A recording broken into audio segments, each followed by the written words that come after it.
Survivor News. Survivor News. Survivor News. Survivor News. Survivor News. Survivor News. Survivor News. Survivor News. Survivor News. Survivor News. What's up? It's Brice. It's your boy Wendell. And it's Jack, and we're your baby boys. Get ready for a new episode of Survivor News. Survivor season 45 is upon us, and I feel like when DZ, we need a little Survivor News pre-coverage. Like, what's your thoughts on that? I think we absolutely do. So I'm here for whatever you want to do. Not whatever you want to do, but I'm here for pre-coverage. Relax. Calm down there, DZ. Calm it down. But here's the thing, though, Wendell.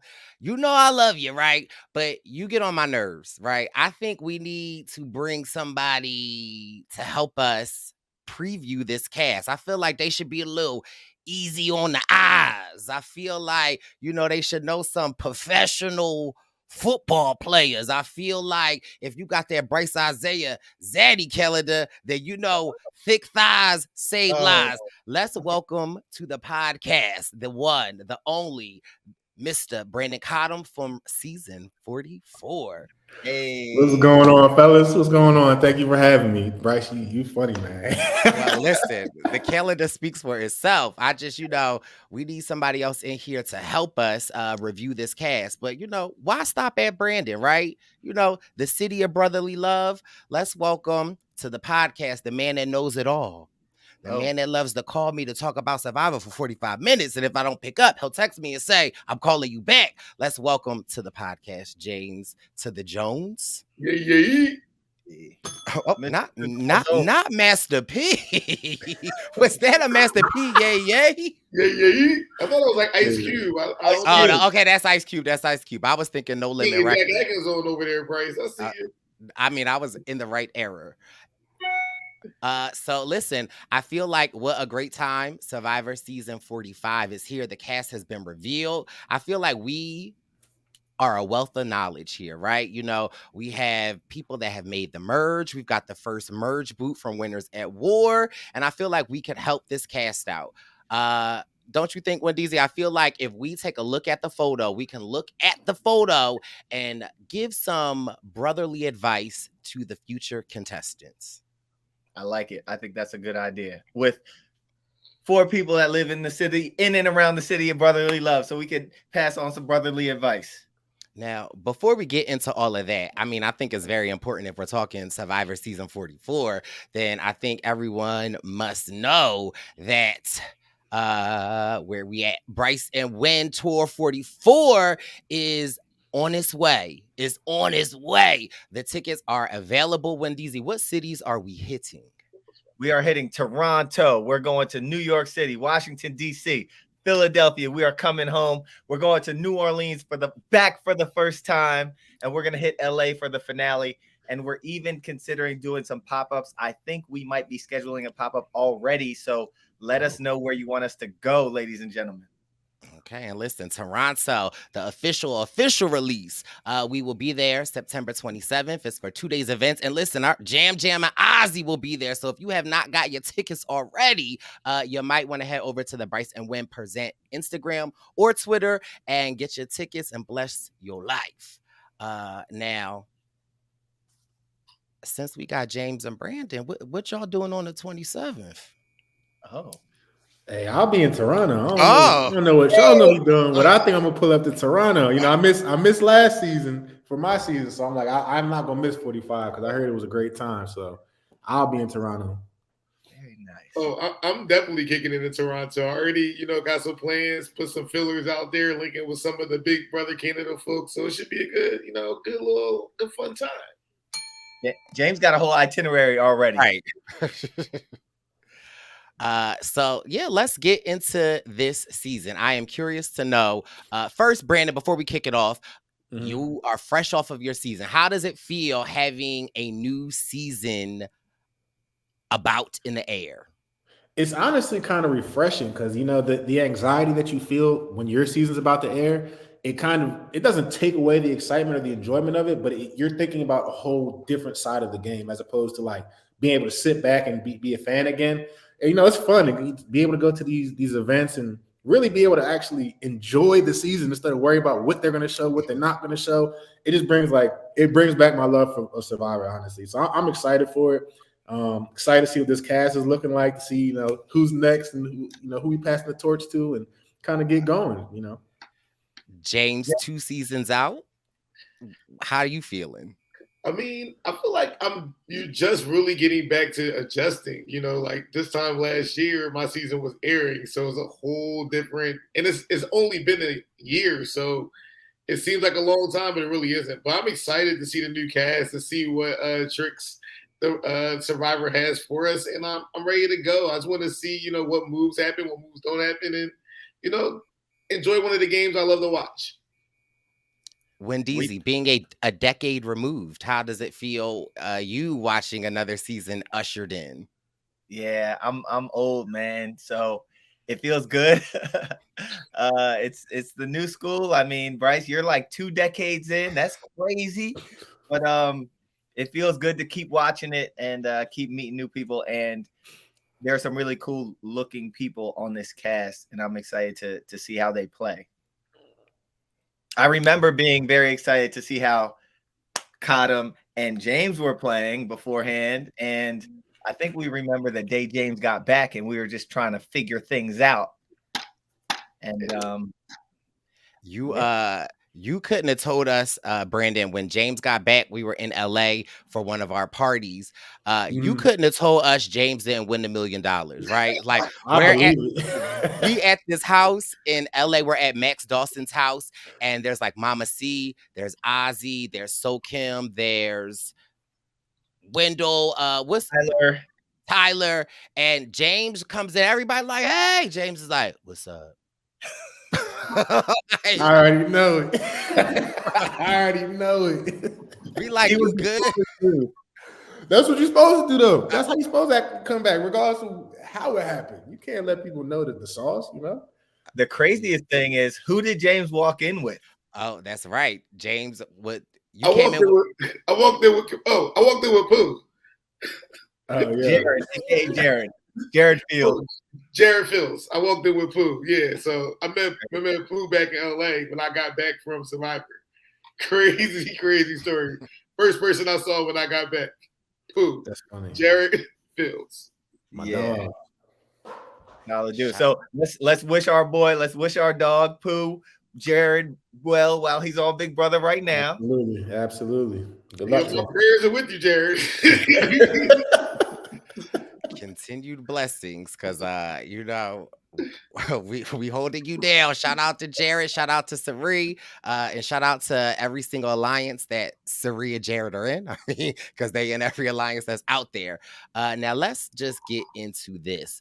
Let's take a look at this cast. Oh, put my reading glasses on. Not the reading glasses. I mean, as my first thought of looking at this cast as a whole, it reminds me of James, your season. Very young cast, right? Like, I feel like they're overall young. We got, I feel like there's one pop out there. And his name might start with a B. But no, I just feel like they're like a young, energetic cast. That's my first take when I look at this cast that is very diverse. Yeah. It is a diverse cast. I see Leopard. I've never seen Leopard on Survivor. Is that Leopard? Hey, yeah, he ready to party. That's what he's saying right there. Yeah, I see one beard, maybe two, young cast, but it should be fun. Looks like they're going to be a fun group. Yeah. No, I'm excited. I think this is going to be fun. Yeah. I feel like you got some super smiles too in the front row. Like people. Oh yeah, that's super excited. Like eager beavers, if you want to call. I mean, yeah. All right. Yeah, you got to be eager though. So let's get in. Yes, Wendy, what you got for me? I was just gonna say, I think I need to see them a little more close up, and we need to get into these people. Well, let's do it. Who you got for us first, Wendell? Well, actually, before we do that, right? I think that we need to practice a little bit, right? So let's do a practice round of the advice that we would give to some contestants, right? So first person we have up. Whoa, who do we have here? I don't know who that is. It's Mr. Brandon Cottom. I already, in my mind, from looking at a photo like this, the advice that I would give this young man is when you are in a group of 3, make sure you talk to everybody that's in that group of 3. It ain't a 1-2 conversation, okay? He got his hands crossed, so this hand just talking to this hand. We need to make sure everybody is in the conversation. That's the advice that I would give this person. My man looks like he's ready to go on vacation, if you ask me, Brice. When you go on vacation and you walk the beach and the people be like, let me get a photo. That's Brandon right there. Yeah. Naive and not prepared. Not prepared. That's all I can say. But man, did I have a blast out there. But yeah, when I look at this picture, that looks at a guy who's eager, ready to go, and has no idea what's ahead of him. That's all I can say about that. Man. Any advice you'd offer, James? I would offer Brandon the advice to, I feel like he would have to just, from a game standpoint, probably just tone down his likability. You know, when you look that good, you know, people just are going to naturally like you. So you have to make enemies so that you're not too likable. Interesting. You ain't never told me to turn down my likability, James. What you saying? I mean, what I'm saying is, it's just kind of from a physical standpoint, you know, you want to keep your threat level as low as possible, you know, and you don't want to seem like you have everything to put together. Okay. When you're out there. All right, now I'm gonna need y'all help for this next person. What advice would you give this contestant? Yo, you should have went full jean jacket just for, you know, for sleeping purposes. Like, I think this is the first vest I've ever seen, so I feel like it's good for hiding stuff, you know. Trendsetter. I'd ask him what he's doing. What's he doing with the fist? Is he holding something, or it's a mini thumb up. It's the mini thumb up. He ready to go, but you're not sure if he's really ready to go. Okay. I will say that on Ghost Island and even Winners at War, I wore jeans out there, and although they took a little while to dry, they were like sturdy. They were like a durable pant. So I would tell this young Brice Isaiah, good job with the jean pants. I don't know so much about this denim you got going on. See, I would have said the opposite. Oh, stay away from the jeans. I had my jean shorts out there. Boy, the first thing, muddy. Terrible. I'm trying to tell you, them jeans, for one, when they get wet, they take days to dry. And for two, they are not comfortable.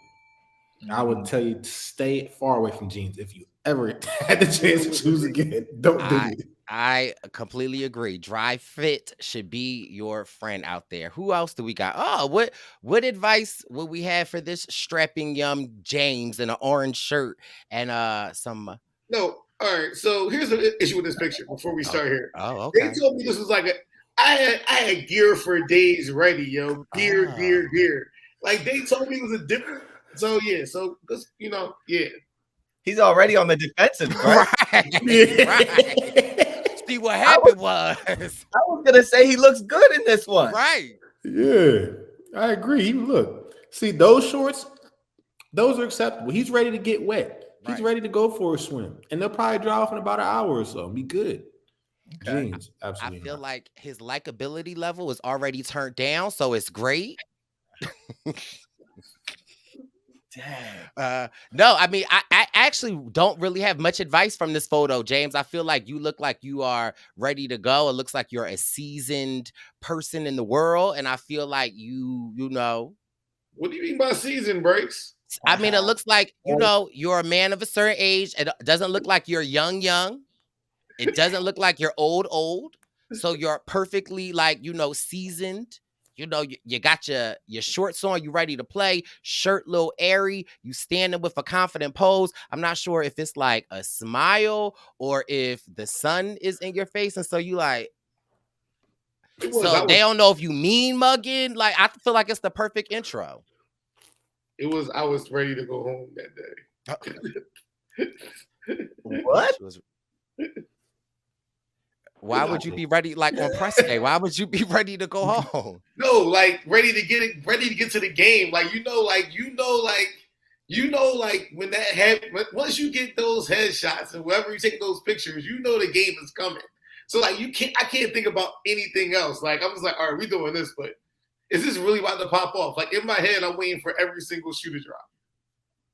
I didn't know that. I didn't know that when it was headshot. I just knew that we were on Ponderosa for however many days, and I'm like, when is this game gonna start?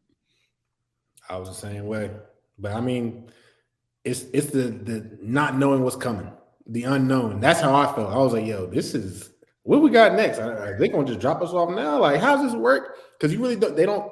You get no information. You know nothing. Yeah. They just kind of put you out there. They're gonna lie to you. I'm expecting them to lie to me about everything. Like, so that's where your head is. Yeah. Where and who? What else we got, Brice? Time to start with the cast. Well, we got. Yo, He needs a shirt. Yeah, Wendell's out there confident with the Superman. He was ready to go. Yo, he went to F-45. He was ready to rock and roll out there, man. Yeah. He got the thigh meat going. He's a confident guy, you know? Got a confident guy. If I've got good posture was a person, this would be that photo. Okay. You look like you're just ready to go. Anybody need help? Somebody drop something. I feel like you would be that person.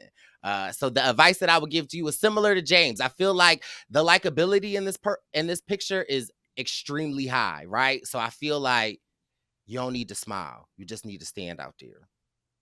Oh, make you a target. Okay. Well, all I know is I was wearing those Boldy shorts. That's a black-owned brand out of Philadelphia. He uses patterns from Nigeria, I believe, if I'm not mistaken, or Ghana. I think Nigeria, but regardless, it's a black-owned brand, Boldy's, and I was like, I'm gonna rock your stuff out there if I can. So that's why I wore it in my press photo, and I was eager. But I think this was a photo from Survivor 40, which means that I might need to give myself a whole lot more advice because I didn't do as well as I thought I would do out there. To be fair, I do like the shorts. I would rock them. I would rock them for sure. I agree. It's probably not my press photo, but I would definitely rock them like at the pool. Not That's the press a fact. photo. All right.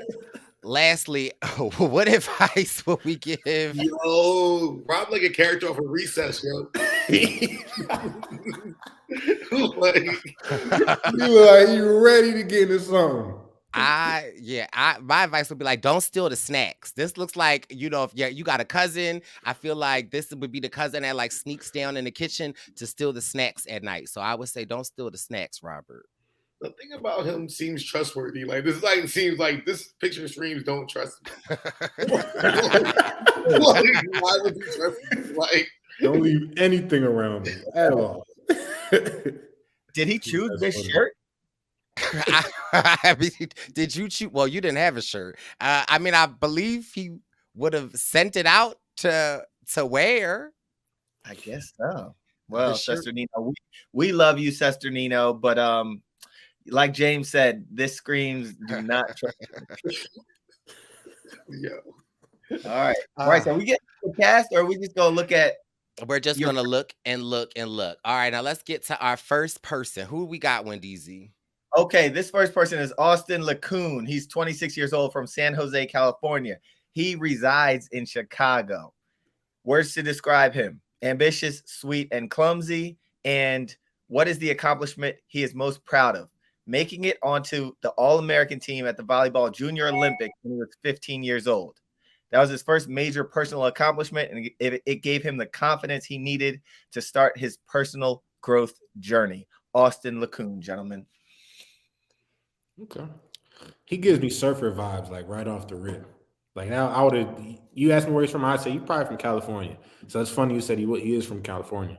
Yep. But I feel like that could play into his advantage though, because people when they think servers, when you get this type of look, people might think you're an airhead or not smart or something like that. So, I mean, I don't know if he is or if he isn't, but maybe play up to it. Maybe see what people think. I don't know. Hey, I'm 100% with Brandon. Like, if you're able to give off the aura that you're easygoing and it just fits your, I don't laissez-faire attitude, I feel like that's a great way to, go into the game and play the game. So, also he looks rather athletic. So I think, depending on the rest of the cast, you don't want to be the most athletic person on your cast. So you want to kind of monitor your threat level, especially when you look athletic, So you want to make sure you monitor how people are looking at you too. So show a little bit of physical vulnerability to kind of maybe lower that threat level, like, pass out on the first challenge, So that's a good question though, James, because you keep talking about this threat level, but in the new era of threat level, do they target the physical players now? After merge. After the merge. But I mean, but some would say the goal is to get to the merge, right? So The goal. I said some of us. I said some of us.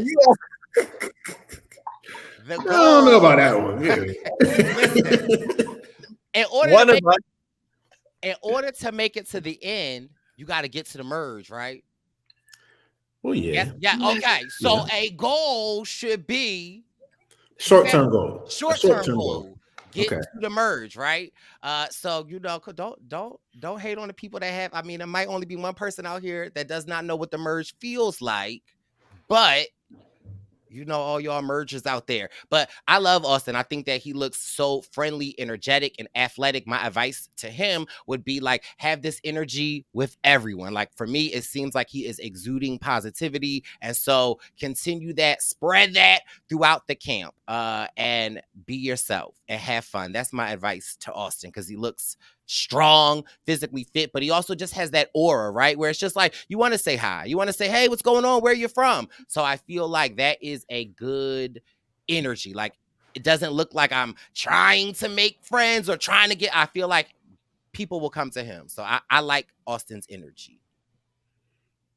I think my advice is, like, I think like we all said, he looks tall, strong, handsome. He's going to be one of those people that are very, very visible. Yes, Brice, you probably want him as a zaddy. Okay. I'm sure you do. So he's probably one of these people that's going to be very visible. So again, if you can, as this person that just naturally stands out, if you can find a way to understate it, or if you can find a way to just, I guess like Brandon almost said, almost dumb it down. You could be the smartest man in the world, but if you can kind of like not necessarily communicate how smart you are, coupled with your athletic prowess, then that might be able to help you get a little further in the game.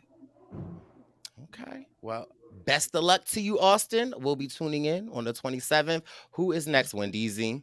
Okay, next we have D. Is it Villadares? Is it Villadares? She's from Havana, Cuba, but she currently lives in Miami. She's an entrepreneur. 3 words to describe her: fiery, wildly enthusiastic, and empathetic. What will you value in an alliance partner? Someone who sticks to their word. In a game where defeat is inevitable, staying true to your word will get you further along. No one gets the end by themselves anyway. Also, someone who's having fun. We're all stuck together on an island. Why not have fun? D.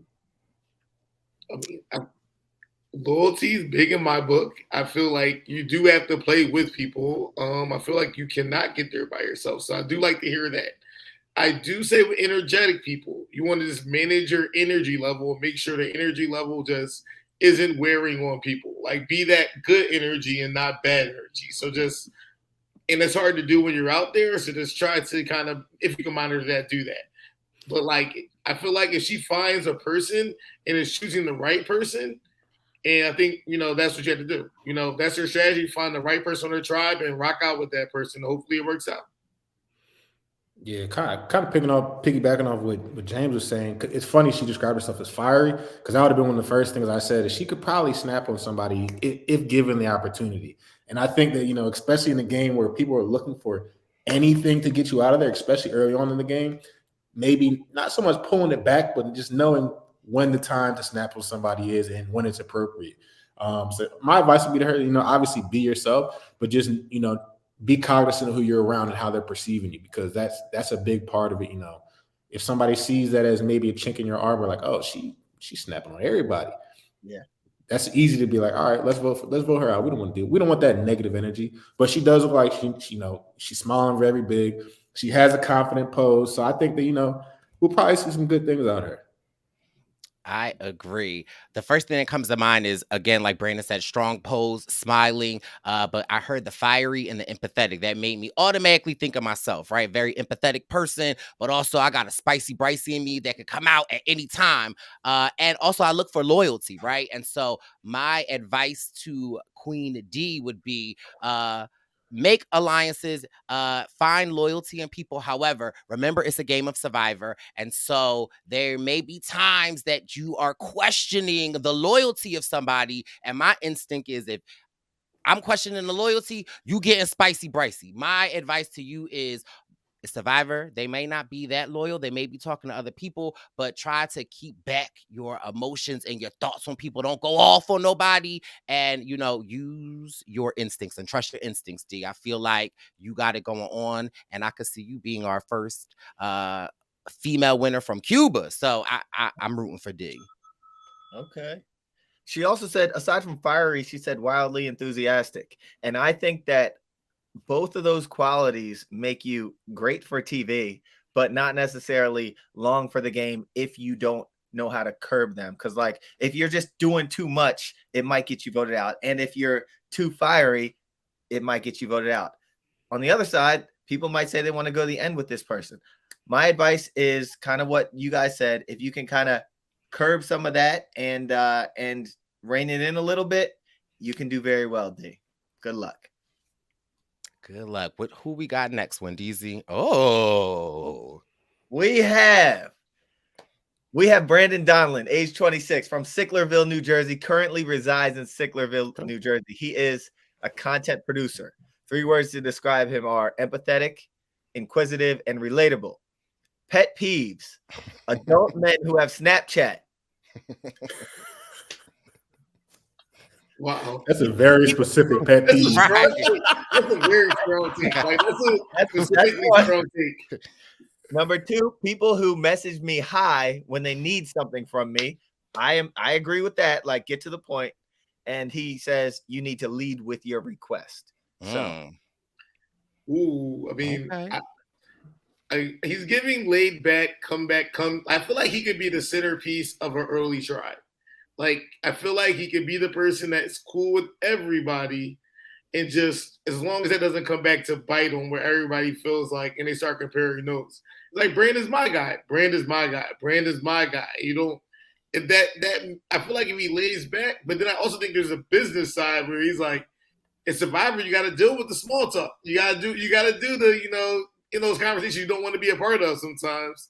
So I don't know how much. He said he's not for that, so that may be something you gotta get, but I feel like he has a great chance to make it to merge and then lay low after merge. So I feel like he's a dark horse to kind of make it to go really, really far. Wow. Yeah, I kind of agree with you. I mean, he does look very laid back. He looks like you're gonna have a good conversation with him. I mean, it's funny, you see him with the purple button up, and I mean, Jam Jams wasn't purple, it was purplish pink, but we know where that led him. So I don't know if that, if that could be a trend for him. I hope it is, because he looks like he's a cool guy. But like you were saying, you're in a game where people are they're not gonna be upfront with what they want.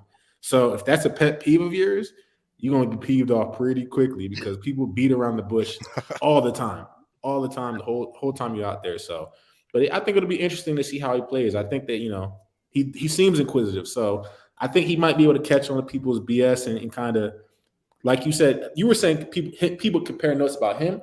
I think he might be able to compare other people's notes and kind of put the whole picture together. That's kind of the vibe I'm getting from him. Cottom, I got a question for you. What's up?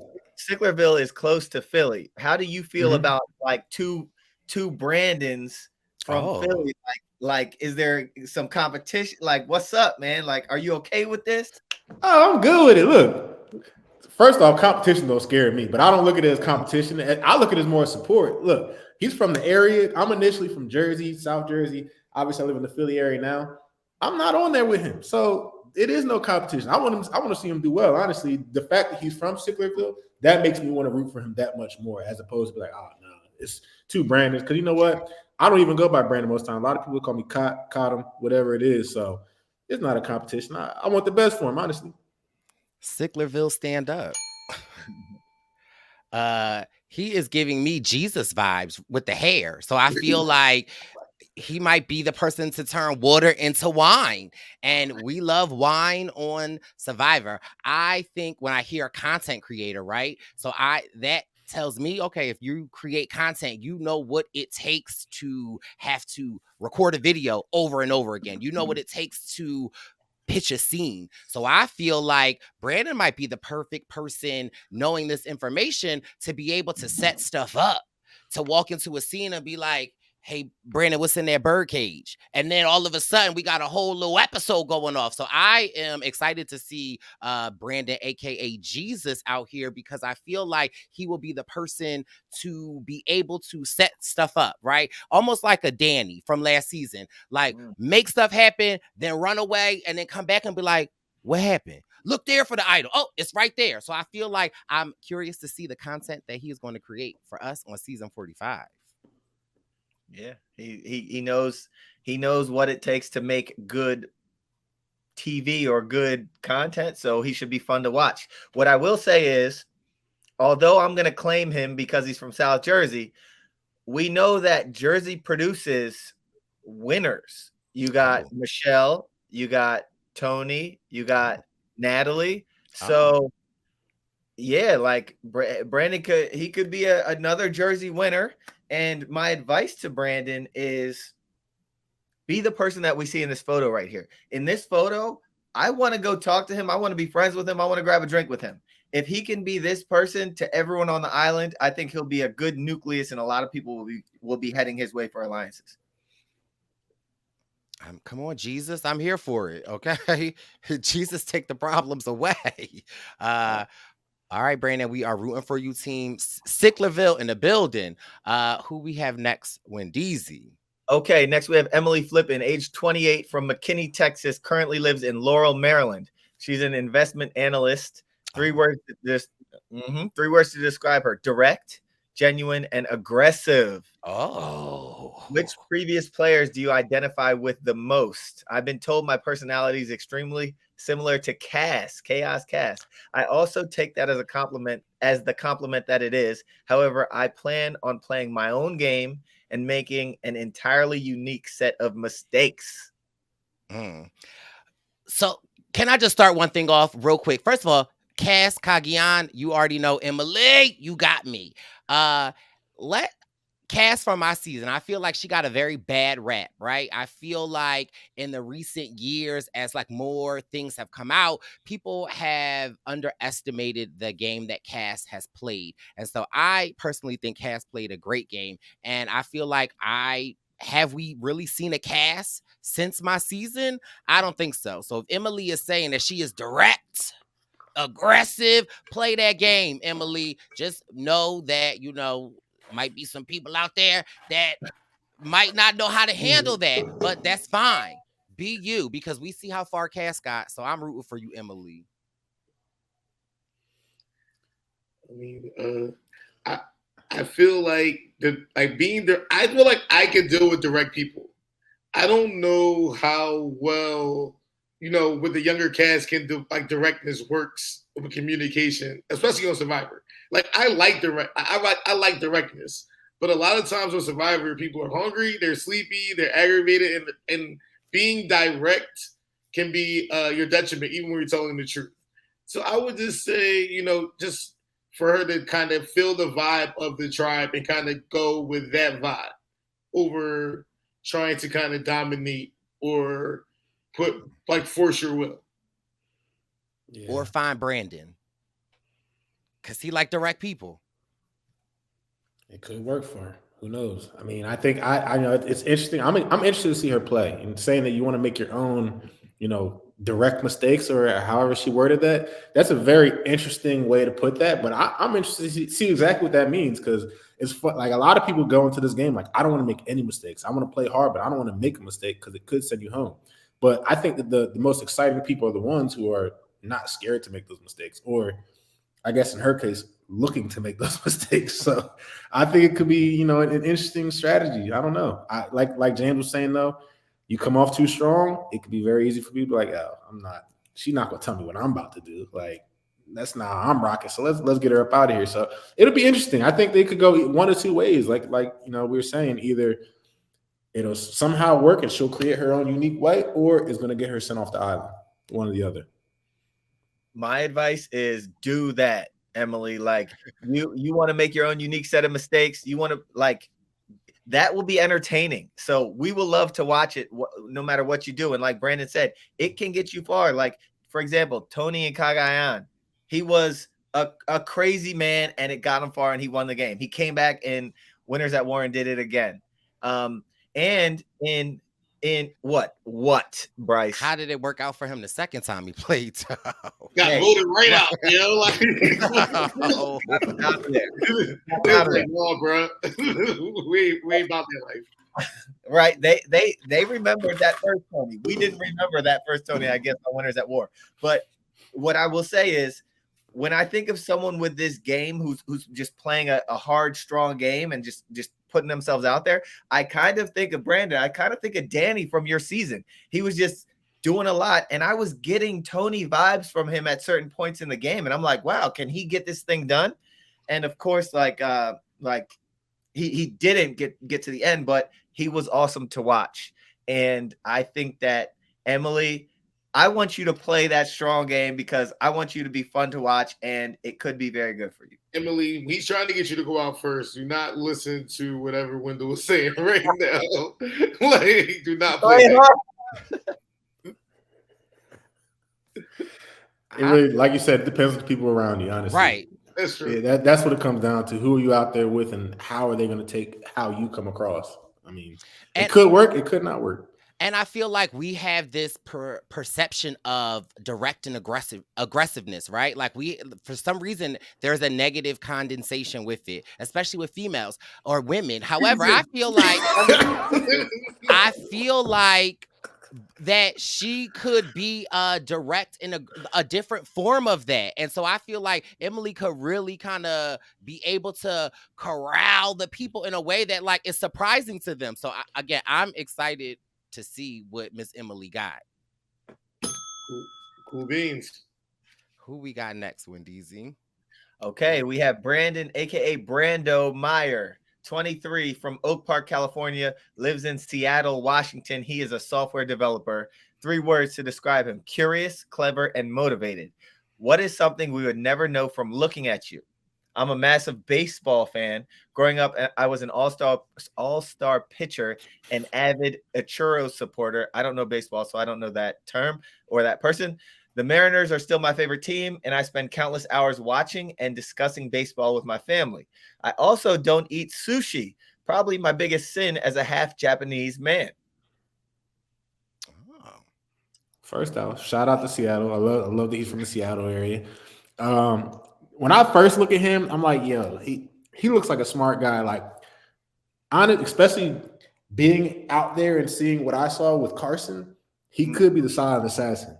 You never know. And I think that, people always, in a way, kind of downplay those kind of players, especially early on in the game, because early on it is kind of a physical game, but there's so much more that goes into it. There's like the strategy behind some of these moves that people can make is crazy. So I think he could be, just off of looks, he could be the silent assassin of the season. I feel like Brandon touches on something that's very important people don't realize, is that looks mean a lot out there. Like, you can't change how you look or how people perceive you, no matter what you say, no matter what you do. Like, if I look like I run a 4.5 40, or if I can run a 6 second 40, it don't matter. I look like I run a 4.5. So I feel like if Brando can make it to the merge and go under the radar, he's the type of player that I feel like will make a move at any point. Baseball people, you know, I feel like they're what's the Billy Beans? Like they're really when they baseball about the technical moves, all the small things. I feel like if he has an opening, he's gonna take it home run. I feel like he's a dark horse.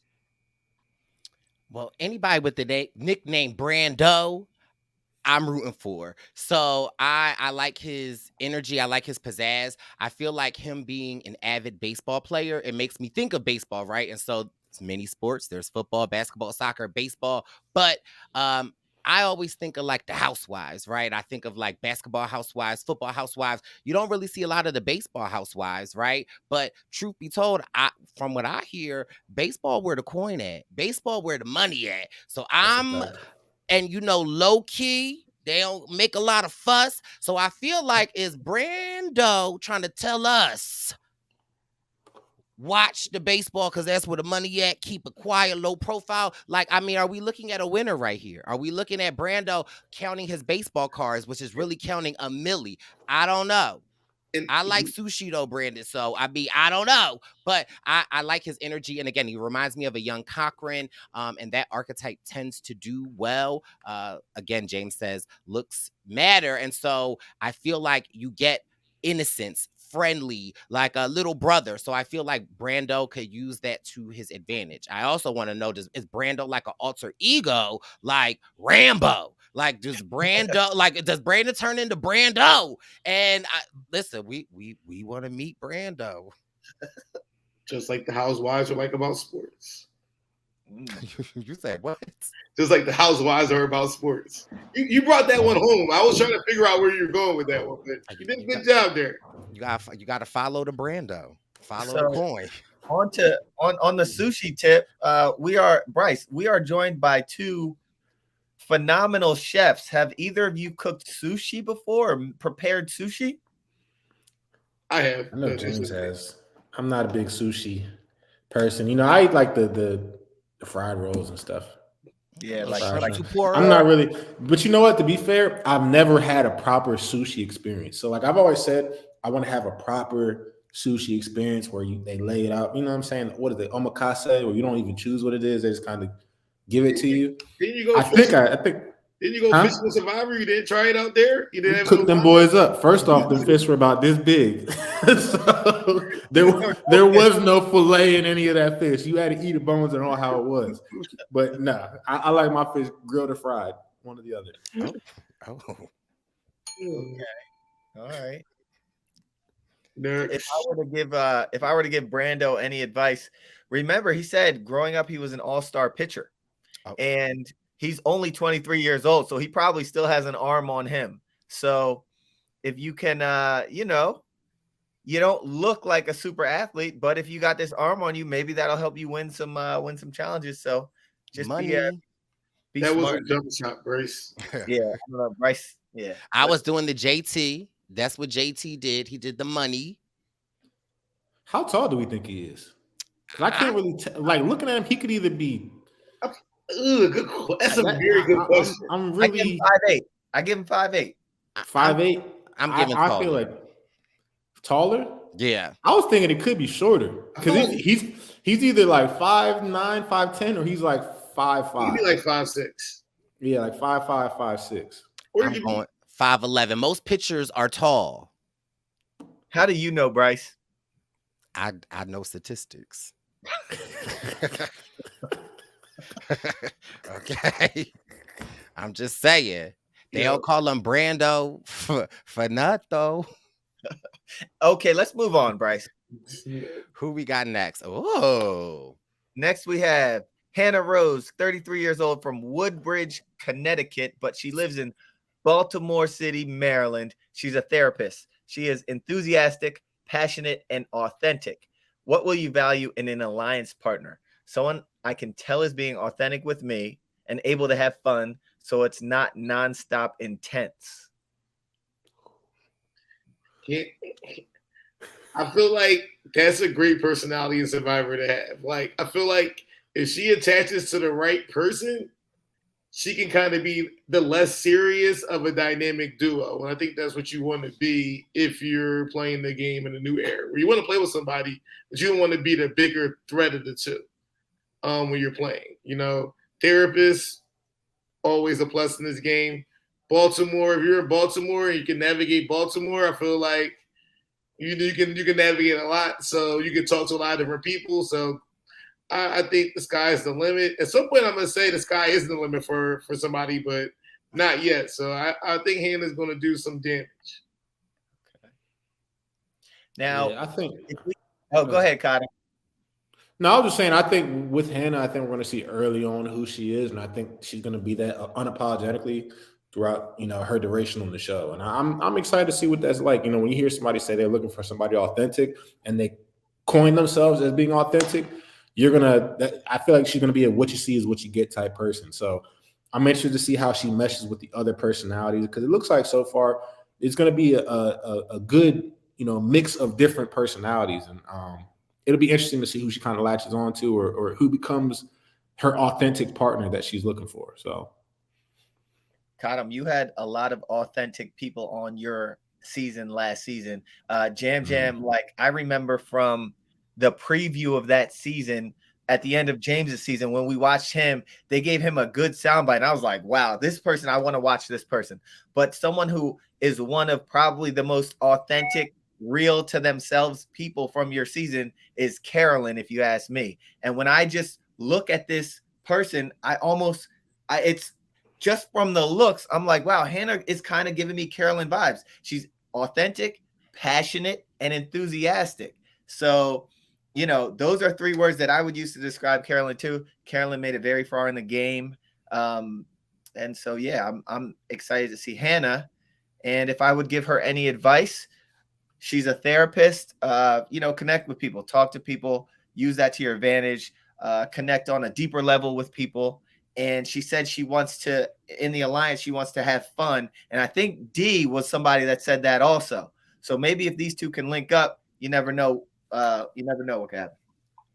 Yeah, we love a therapist. Mental health is important. So Hannah already has my heart. I love just how she looks. She looks like, listen, I'm about to go to Wawa. You want a soda? Look like she at the beach. Look like she could have just got up. Look like she could have just went to yoga, walking her dog, watching TV. I like the fact that it's like, I just feel very comfortable with Hannah Rose just looking at her. So I love Hannah Rose. Now, my one advice to her is that in the last couple of seasons, we've had some therapists.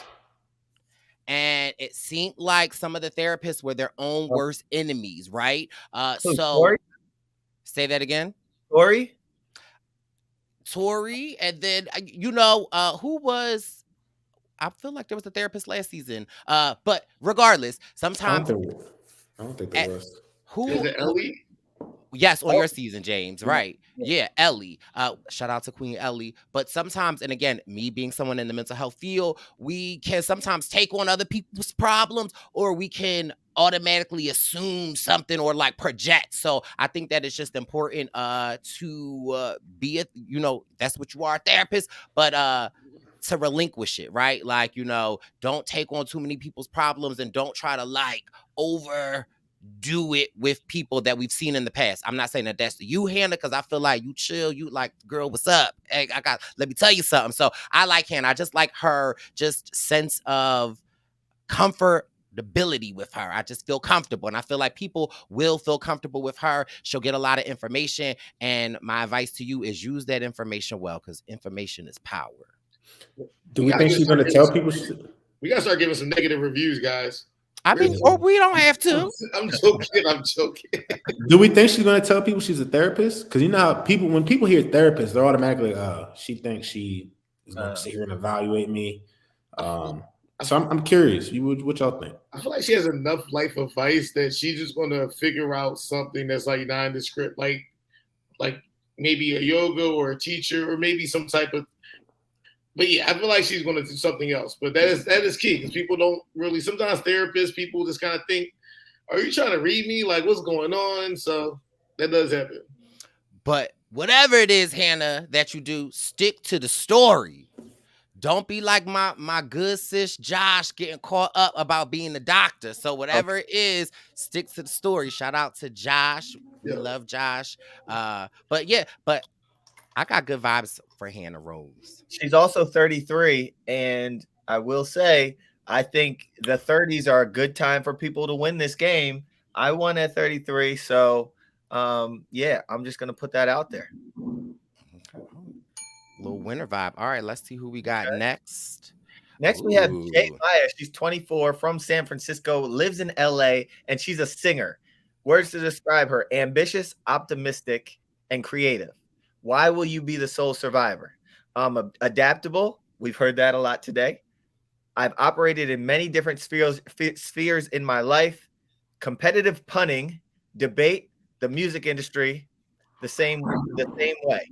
First, observing quietly and then fitting myself into the gaps to carve out my own space. I feel like I've been preparing for Survivor my whole life, and I think that I have a little more strength in me than I let on. What is competitive punning? Isn't it where it's like, is the tree the house because it's not the boot? I don't Maybe I just don't. I've never heard of it. That's why I was asking. I don't know what competitive punning is. I feel like being younger, I feel like maybe on the slighter side, these are the people that if they make it past merge, make it to merge, you know. I thought this was competitive punning. I thought it was too. I was listening intently. He started talking about age. I'm like, oh yeah. He said whatever he's talking about. Punning is. No one knows what that is. Have you ever seen it? I've never heard of that before. So what's a pun though? A pun is something that the Ocho. They be like, oh, not to make it a pun, but I don't know. It's like a play on words. A play on words. It's like they be like, oh, that's punny. Not that's punny. I know what a pun is. I know I've never heard of competitive punning, like punting or hunting. Punning. Competitive punning. I just never heard of that. I love kick competitions. Remember the punt pass kick? Maybe she spelled punting wrong. I feel like it's a competitive roast session, low key. Well, if that's what it is, she might do all right. That means she's quick on her feet. You know, it's a real thing. Right. It's a real thing. Like there are articles on this subculture of competitive punning. So maybe she's gonna have some funny puns out there and get people laughing or something like that. Punning, like pun. Yes, punning. Oh my God. If she can do that, she might be very likable because people love puns for some reason. Like, yeah, you know what I mean? I feel like, yeah. Like, where do you go to do puns together? Like, where do you meet? Like, where do you go to? Be surprised. There is a list of competitive punning winners. There are competitive punnings near me. There are ideas, examples. Yeah, she's. So it's kind of like, I feel like it's like almost a stand-up comedian in the sense of like you have to ad-lib, you have to go off the top. So I feel like she is going to be great. I almost just hearing Wendell talk about her being a singer, her having to navigate, her being having a little more than people expect. I almost get a Marianne. Like, I feel like we like J Maya. Now, J Maya, I know you a singer and all, sis, but I don't know if you can hold a note like I can. No pun intended. No pun taken. But yeah, I like J Maya, a singer. What can y'all remember what y'all did at night? Nothing. Talk about food, TV shows. Can you imagine somebody getting up there talking about, hey, now that you're out of my life, I'm so much better. Thought that I'd be weak without you. I'm here for J Maya. We need a single. No, we would talk about voting her out the well if she did that. We'd be like, let's get some water, guys. Let's get some water. What is J Maya talking about down there, yo? Maybe like the first night, but you can't every night. No, you can't get singing. No. Bro, we had a singer on my season. We had a singer that was a rapper on my season. Oh, no. Think that Don't was don't come in there freestyling. No, please don't do just that. at night, be quiet. No campfire singing. Like literally, people just want to sleep or try to. Yeah. So she's ambitious, optimistic, creative, and she says she has more strength in her than she leads on. So if she can curb these puns and her singing or something, I think her puns can help her. But if she does too much singing out there, because we saw Semhar doing her spoken word and this and that, and it kind of made her look a little silly. But shout out to Semhar. We love Semhar. Yeah, if she can curb the singing, but do some funny puns, maybe she'll get further in the game than we might think. I mean, See, now I want to hear her sing. I want to see, because a lot of people. I'm about to go to the IG and check out this singing. She gonna mess around a million followers already that love her music. Right. I hope she does. J Maya, if you need to open an access. Hey, look, I love Hey Ya. I'm telling you right now. I consider myself a karaoke connoisseur. You got competition in the Hey Ya department. Oh, that's right. Hey. Azza will dress up too, and she is a spitting image of Andre 3000 when she's dressed up. I don't know if I can compete with that. I'll be honest. I don't know if I can compete with that. I'll try, but I don't know if I can compete with that. I'll try though. No, she's a former world pun champ. She's not even. She's not even world pun champ. She's a champ, so she already got the winner she's in nice her. Yeah. She a dark horse. I changed. I was about to say that if she's my assessment, she a dark horse. So that might work to her advantage in some way, shape, or form. She might be very, very likable. Honestly, I think that's gonna make her very likable. Yeah, and I feel like she could probably fake the likability enough because of the music stuff where you gotta be in the rules with people you don't like all the time. And so J Maya up in my books. J Maya, it's funny how the tables turn, because they was just saying a whole bunch of don't sing, what's punning. I said, Queen, go off. Now James, she's a world champion. I like her. I still want to hear her sing. I didn't say nothing about that. I didn't change my take on that. Y'all got to hear you sing first. Don't get up there singing if you can't sing. All right. J Maya, maybe you could be on one of Brice's hooks. No, for J Maya, maybe I could be on one of your hooks, okay? J Maya, listen, I'm already a fan. We love you, J Maya. No, we like J Maya. Okay. So is the advice to sing or not to sing? Oh, was that a pun? Oh, okay, it wasn't. To sing or not to sing? I think no singing. Probably not. You don't want to bring any spotlight because like if you can really sing, somebody will vote you out for that because they can't sing and they mad they can't sing. What about Final 3, the last night at the campfire? If there is ever a time to bust out singing, at Final Tribal. 100%. Stand up and start blowing, yo. Stand up and start 100%. blowing. You gotta sing Whitney too. You sing Whitney, get my vote. Easy. Not everyone can sing Whitney, James. I was about to say, now you gotta be careful with that one because that can go one or two ways. But, well, I mean, it depends because we could get Whitney or we could get Bobby Whitney. So I mean, you know, it's Whitney is always Whitney. You know what I'm saying? All right. Well, I mean, J Maya, we are rooting for you. Who we got next? Wendeezy. Next, we have Drew Basil, age 23 from Birmingham. Current residence, Philadelphia, PA. Hey, okay. Wow. Like, I didn't see that one coming. Okay. I did not see that one coming. Wow. Drew. Occupation, grad student. So let's think. He's going to one of these great Philly schools. Drexel, Penn, Temple. CCP. Hey, shout out CCP. That's right. University of Sciences, Jefferson. The Art Institute. Okay. What else we got? He could live in Philly and go to Haverford College, Villanova, Rosemont College. Continue with the bio. What else this guy got? No. 3 words to describe you: smart, witty, dynamic. Why will you be the sole survivor? I'm very personable and authentic. I'm also a good strategist and a potent speaker. My hope is that these attributes counterbalance for a weak physical game and help me clinch the title. He sounds very self-aware, if you ask me. I was about to say, you know what? I love that because he knows who he is. You know what I'm saying? And that is very important in this game. You have to understand who you are to know how you have to present yourself and how you have to play. So I love that he said that because everybody gets up there like, oh, I'm stronger than I look, or I can do that. Yeah. Own what you are. Be yourself, because at the end of the day, we're gonna find out who you are anyways. You know what I mean? Like, Yes, I period, mean, point blank. I do like the fact that he knows that he says, I'm not as strong. I'm not going to be a physical player. I think the issue is he's the tallest person out there. True. So his tribe may look at him like he has to be the I don't know. I don't know about that. Yeah, because James, you just not being mean, but you're gonna look at him and be like, yeah, that's why I gotta pull coconuts at the beach. You only got 3 guys on the tribe. Somebody gonna have to do it.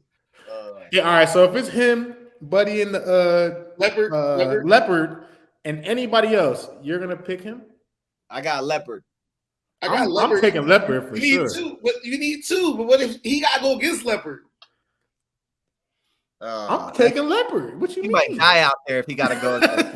I feel like he's gonna just, if he navigates and gets through merge, he's gonna do pretty well. But I feel like it's just getting through those first physical challenges and making sure that he kind of just makes sure he's showing that he can, rock out, because you can't sit out. It's hard to sit out when you're a guy in the new area. You can't do it. But you sat out a couple of times, James. I sat out once for a reward challenge. Okay. I feel like you sat out more. Maybe not. Maybe you were screaming a lot. I like Drew. My advice to him is don't overthink things, right? Because I feel like if you're not physical, then he might be a strategist, and he might be like telling like, hey, we got to watch out because they have the numbers and this and that, and then that could put a target on him because they'll be like, Drew's smart, he's playing the game. So I feel like I want Drew to go with the flow. I feel like if you live in Philly, you have to adapt and be able to get through things. So I feel like that Philly spirit, wherever you're at in Philly, is going to carry you. But I want him to just be careful to not reveal how smart he is, and trust only a few people, because they love to use your strategic game against you. But we love Drew. I disagree. When people think you're smart, you might as well just be smart. Yeah, but I don't know, because I feel like I can just remember specific times, and I'm talking about maybe Michaela's season, when they just lost, and Michaela was talking the numbers about like, hey, like we don't have enough. And I remember the next confessional, they was like, Michaela's really smart. She's into this game. So I don't know. Oh, and my next advice to Drew is utilize that sunscreen out there, baby boy. Look like you might get burnt easily. So make sure you lather it on. Agreed. You know what? The more that I look at him, he might surprise us in challenges. Even though he's sitting here saying that he's not a physical threat, you got to remember the type of challenges that we see. Balance. Yeah. He might be one of those who surprises us in the long run. Like he might even surprise himself, honestly, out there, because people don't realize what you're really made of till you're put into the fire. You get what I'm saying? So I kind of take back what I said. I think he's going to surprise us in some of these challenges, to be honest. I'm going to take Drew's word for it and say that he's not going to surprise us. But I will say that the one person that really surprised us, but again, we then later learned that he really trained, was Dr. Christian Hubicki. He went out there not looking strong at all. And then remember that challenge where he was perched up for hours against Alec Merlino. Talking to Jeff. Talking Jeff's ear off. Yeah, so I would love for Drew to surprise us. Brandon, I would love to see it. But for some reason, I think Drew is so self-aware that he's like, man, and he might give us some funny moments out there. Not all challenges are physical, though. So I feel like Drew B. Them first 2 definitely gonna be physical. I know that. Let me throw a little amendment in what I'm saying. I don't think that this would be until later in some of these challenges. I don't think early on we're going to see him. He's not going to surprise us. Okay. I think if anything, if he makes it to the merge, those will be the challenges that he surprises us in. I don't think it's going to be early on, to be honest. Understood. Got you. I can agree with that. We rooting for you, Drew B. Who do we have next? Wendeezy. Yes, we have Julie Alley. She's 49. She's from Brentwood, Tennessee. She lives in Brentwood. She is an estate attorney. She is hardworking, loyal, and smart. which players do you identify with the most? Who do you think you'll play like the most? I most identify with Sari. She got off the couch. She took a risk and played the game. I want to play with her. I'm normally very loyal, and I think I will play with an alliance, but I can be very suspicious of others and hope I play a strategic game and make tough calls like Jesse in James's season. So, I mean, she's the oldest person, I think, in the season, 49. I feel like with that, she plays into that. It doesn't think about it too much. It can be something kind of like how, I'm older. If get to the merge, I'm not that big of a threat. Come tell me, because you have a lot of younger people on this tribe. So I feel like she can probably relate to a lot of these. She has double the life experiences of a lot of people playing. So if she can just hone in on that and just rein in that suspicion and become everybody's best friend out there. And she's fit too, so she's not going to be a slouch in the challenges too. She's like one of them yoga, like deep yoga, like reminds me of Cass. Where I'm like Cass, I knew Cass was going to do good, and so I have a lot of faith in Julie as long as she can relate to the younger generation. I think she'll be able to, and then be an asset to the team. Yeah, I feel like she's going to come with a lot of energy. I think, like you said, she does look like she's in shape, especially she doesn't look 49. So I think that she will be, an asset in challenges. But the fact is, she's ready to go. And like you said, she has a lot of life experience. It's about connecting people out there at the end of the day. And I think that, she's going to do well with that. I feel her eagerness because, I'm pretty sure she was when we saw in the front row on the whole cast picture. She's ready to go. You know what I'm saying? So I'm excited to see what we get from Julie. Yeah, I like Julie as well. I feel like I get a nurturing vibe from her. I get that she's loyal, trustworthy. She's a state attorney, so that tells me she is planning for the future, right? And so Survivor is all about planning ahead, making alliances that last. So I definitely see Julie going far. My one advice to her is because she reminds me a lot of Lindsay from your season, James. Like I get like Lindsay vibe. Like Lindsay is amazing. She's a mom. She's caring. But the one thing where Lindsay got caught up was when the second she felt like she couldn't trust the tribe, she kind of went down that circle. And so I want Julie to stay strong, plan those estates, get that money, leave it to the children, create generational wealth with this $1 million, Julie. You got it. I agree. Yeah. I think when I see a Julie, I can see, and when we think of like this older, she's not even like older, but she's like not even old. She got Wendell by 2 years, so that's not even old. Right. Hilarious. So when we think of this lady, sometimes I think of like a Janet Carbon, who she was like so motherly out there, and she like took care of people, and everyone really loved her, and that is the person she is in real life. And so I think if Julie can be that person, but also, like you said, you get Lindsay vibes, like, because she's Julie, like you said, she's not old. She's like, and Lindsay's not old by any means. She's a couple years older than me, and so I feel like she can fit in with people, but she could also be the person that people come to talk to, and so we'll see. Right, Tina. I also get a little Tina Weston from her. So again, age ain't nothing but a number, Julie. You out there killing it with the matching top, a little pelvic out. We see you, sis. She ready to go. So I'm here for Julie. Mm-hmm. That's a wild statement. Listen.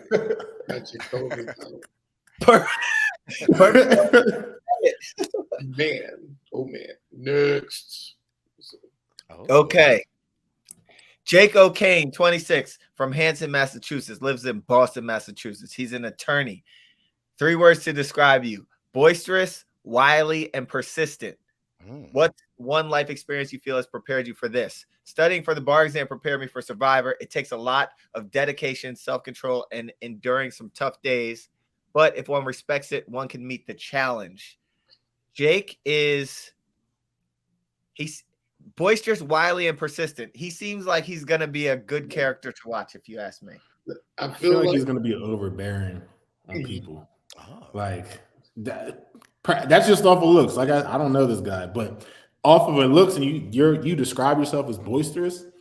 I feel like that's like the guy when you're in the bar. He's what's up, buddy? Like hanging up on you type stuff. You know, like, bro, relax, just chill. But who knows? Who knows?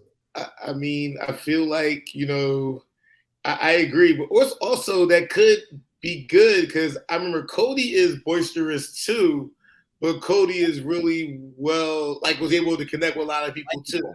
So I think it really depends on if he can find somebody else that has the perfect counterbalance to what he brings to the table.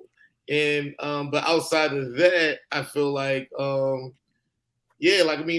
I feel like being overbearing in this game is something that isn't really, you know, and I don't think the bar prepares you for Survivor.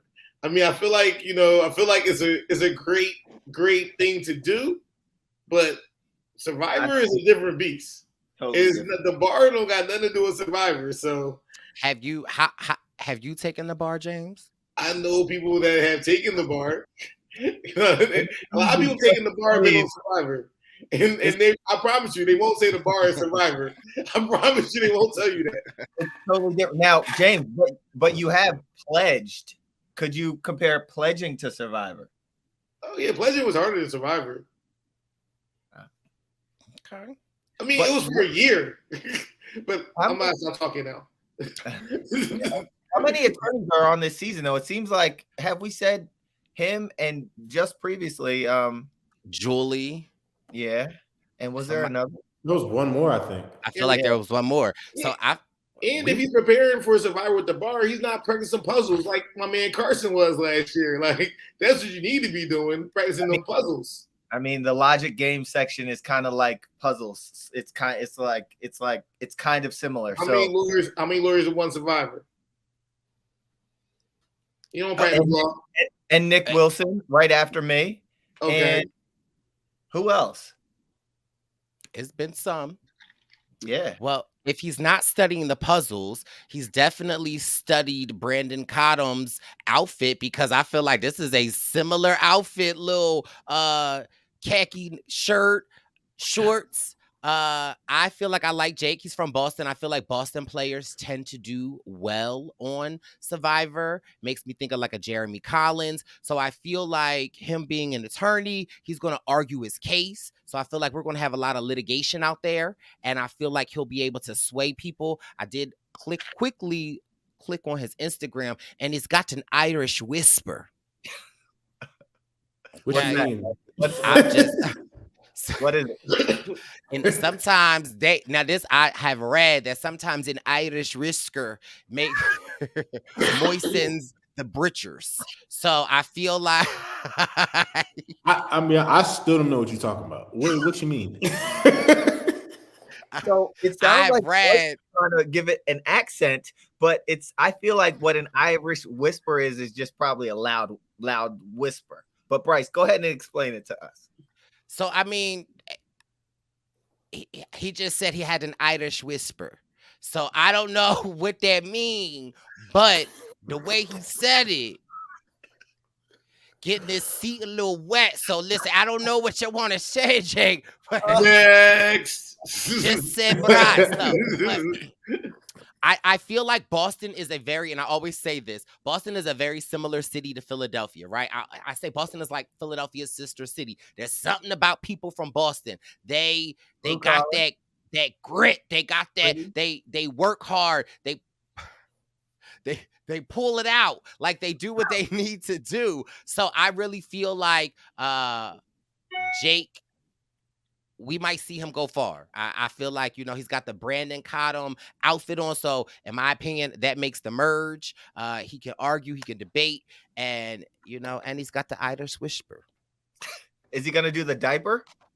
Hey, now if he pulls out with that might be my winner pick. They call it a pomper. But why did you choose to pack those shorts, dog? Why you roll them up like He that? rolled them. I don't want to get into this. All right. All right, we don't gotta go there. I was just saying it. To be fair, right? You don't know what you look like. All right. In my head, those shorts, these were some baggy, like sweat type shorts. All right.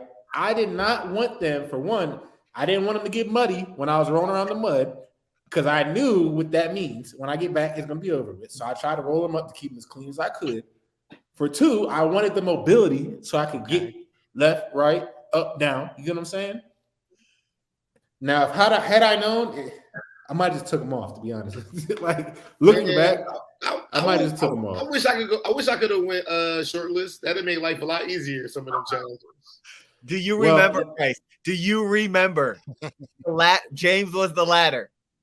Yes, with Jay, you weren't shirtless because you were shortless. Okay, okay. Let him take his pants off.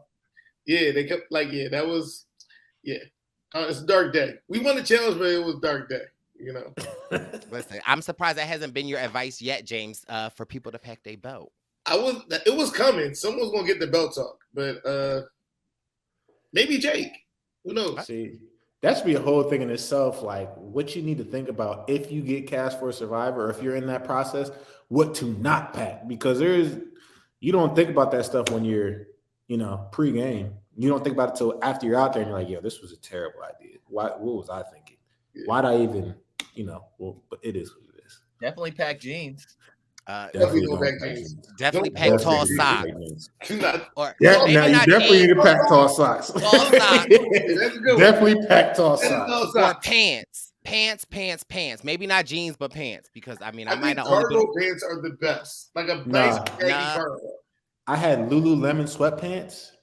Those were the best thing that I could have ever had. But I only wore them at night though, because I didn't want to get them messy. Other than that, the jean shorts were terrible. Like Vans, like those like cargo type shoes, don't wear those because they're done with as soon as they get muddy and wet. Right. You got to realize you're gonna be wet, you're gonna get muddy, you're gonna be in all these situations where you're gonna ruin your stuff. So get something that dries well. Be like me and wear LeBrons out there. Or wear LeBrons. Do not do that. Do not. I wouldn't suggest it. I'm fascinated we might by Brand. We might need to, because I'm fascinated about Brandon's concern for keeping his clothes clean. Right? That's crazy. That was the crazy thing I heard. I was like, "What? You are on Survivor." Brandon like, no. Brandon was like, no, because I gotta hold on. Wait, these the Lulus. Hold on, let me fold these up before we go to tribal. Here you go. Put these right here. Look, I know on that first night there was a lot of people who had wore their long stuff for that first challenge, and they were sick when that nighttime came. They were sick. Now, there's a lot of factors that play into it, but they were sick. I was very warm, very comfortable at night. Now, challenges, I learned, don't wear them jeans for any water challenges. It's over with if you do, because they're heavy. Let jean shorts get wet, they're heavy. And then they're going to be wet for the next 4 or 5 days. So I went home and my jeans was wet. So, they stay wet the entire time. Who we got next one, DZ? We have Katurah Tops, 35 years old, from St. Louis. Lives in the Lou. I'm going down now, baby. Okay. That to J Maya, please. Well, she's a civil rights attorney. Oh. We have so many attorneys on this season. Words to describe you: calculating, determined, and unexpected. What is the accomplishment you are most proud of? Successfully switching my life from just surviving to actually thriving. Talk about it. I love the energy. I like the dress, like the pose, smile on point. I think as long as she realizes that people are going to clock her, she can hopefully.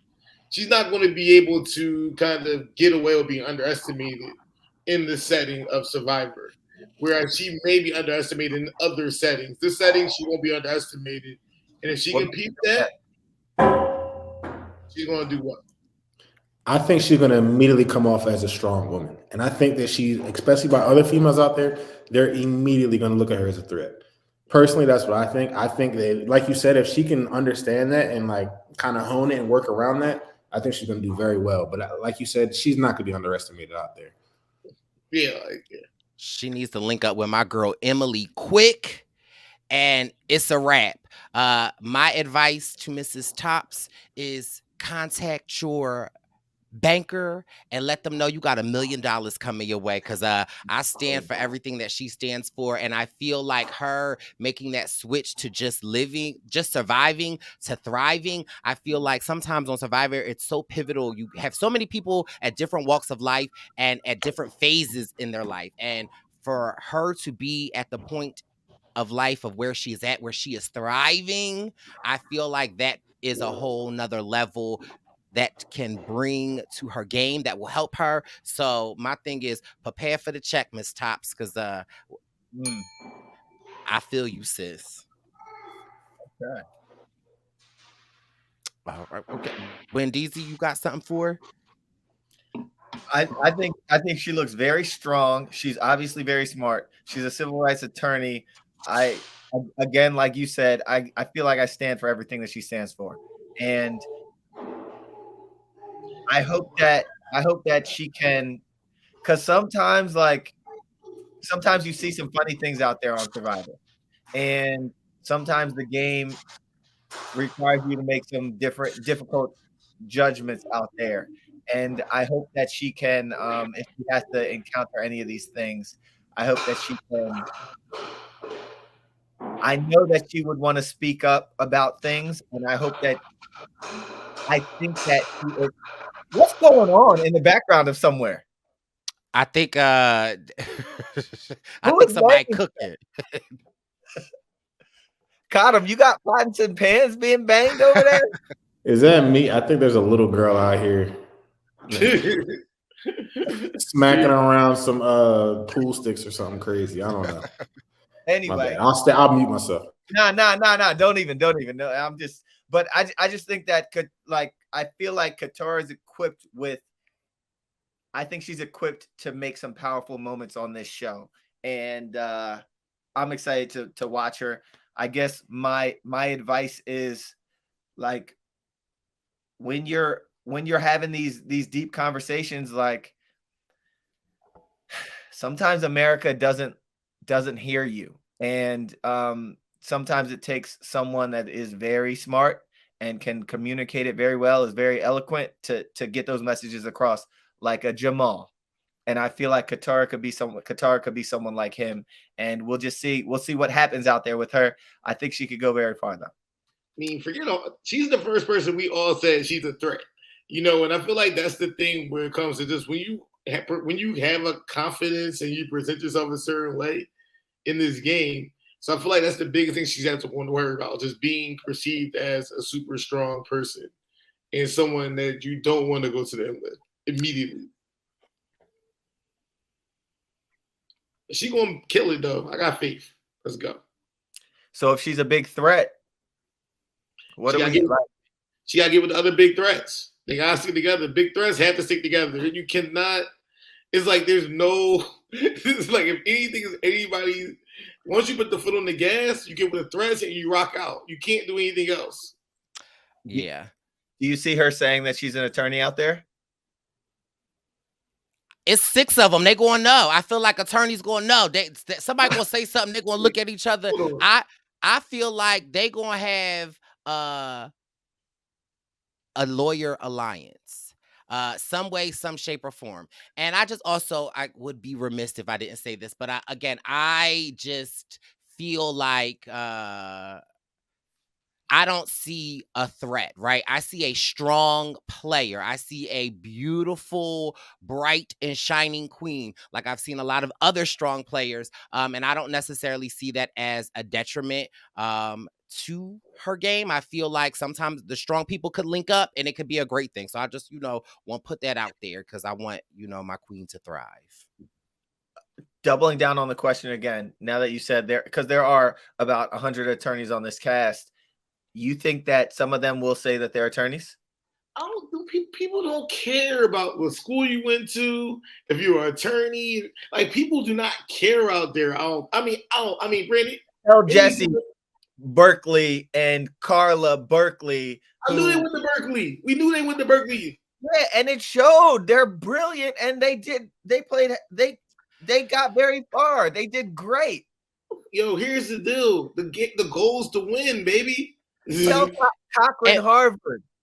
In my opinion, other than millionaires or professional athletes, I don't feel like I feel like you could say your profession. But if you're rich or like a professional athlete, I always get worried for the professional athletes. Like I was worried for Brandon out there. Like, will anybody notice him? And will that be a target for him being a professional athlete? So those are the only things. I feel like lawyers, you like Eliza was a lawyer. I feel like no one don't be caring like that. I What don't about think officers? You said who? Officers. No, I don't think Jeremy, Tony, Sarah. Like I don't. Jeremy ain't no officer. He a police officer. He's a firefighter. I mean, no one don't. It's just like Ivy League, and sometimes I'm not gonna talk about with the Harvard. Like no one cares. Like everybody out there is like typically now everybody out there is relatively smart, knows the game. It's not like 20 years ago when you would be out there half the cast didn't know anything. So Question. okay, go ahead. because I got one too. No, because my thing is like it's the same thing as like, so say I'm homeless with 4 kids, right? Like, so do I say that? I mean, if you want, you can say whatever you want when you out there. Because I feel like to that jury speech. Well, right. So I don't know. I feel like a lawyer is enough that you could say I practice law, and then you could say I'm a public defender. I'm like, I don't think that law, like, what's your concern with a lawyer, Wendell? Like, what are you saying?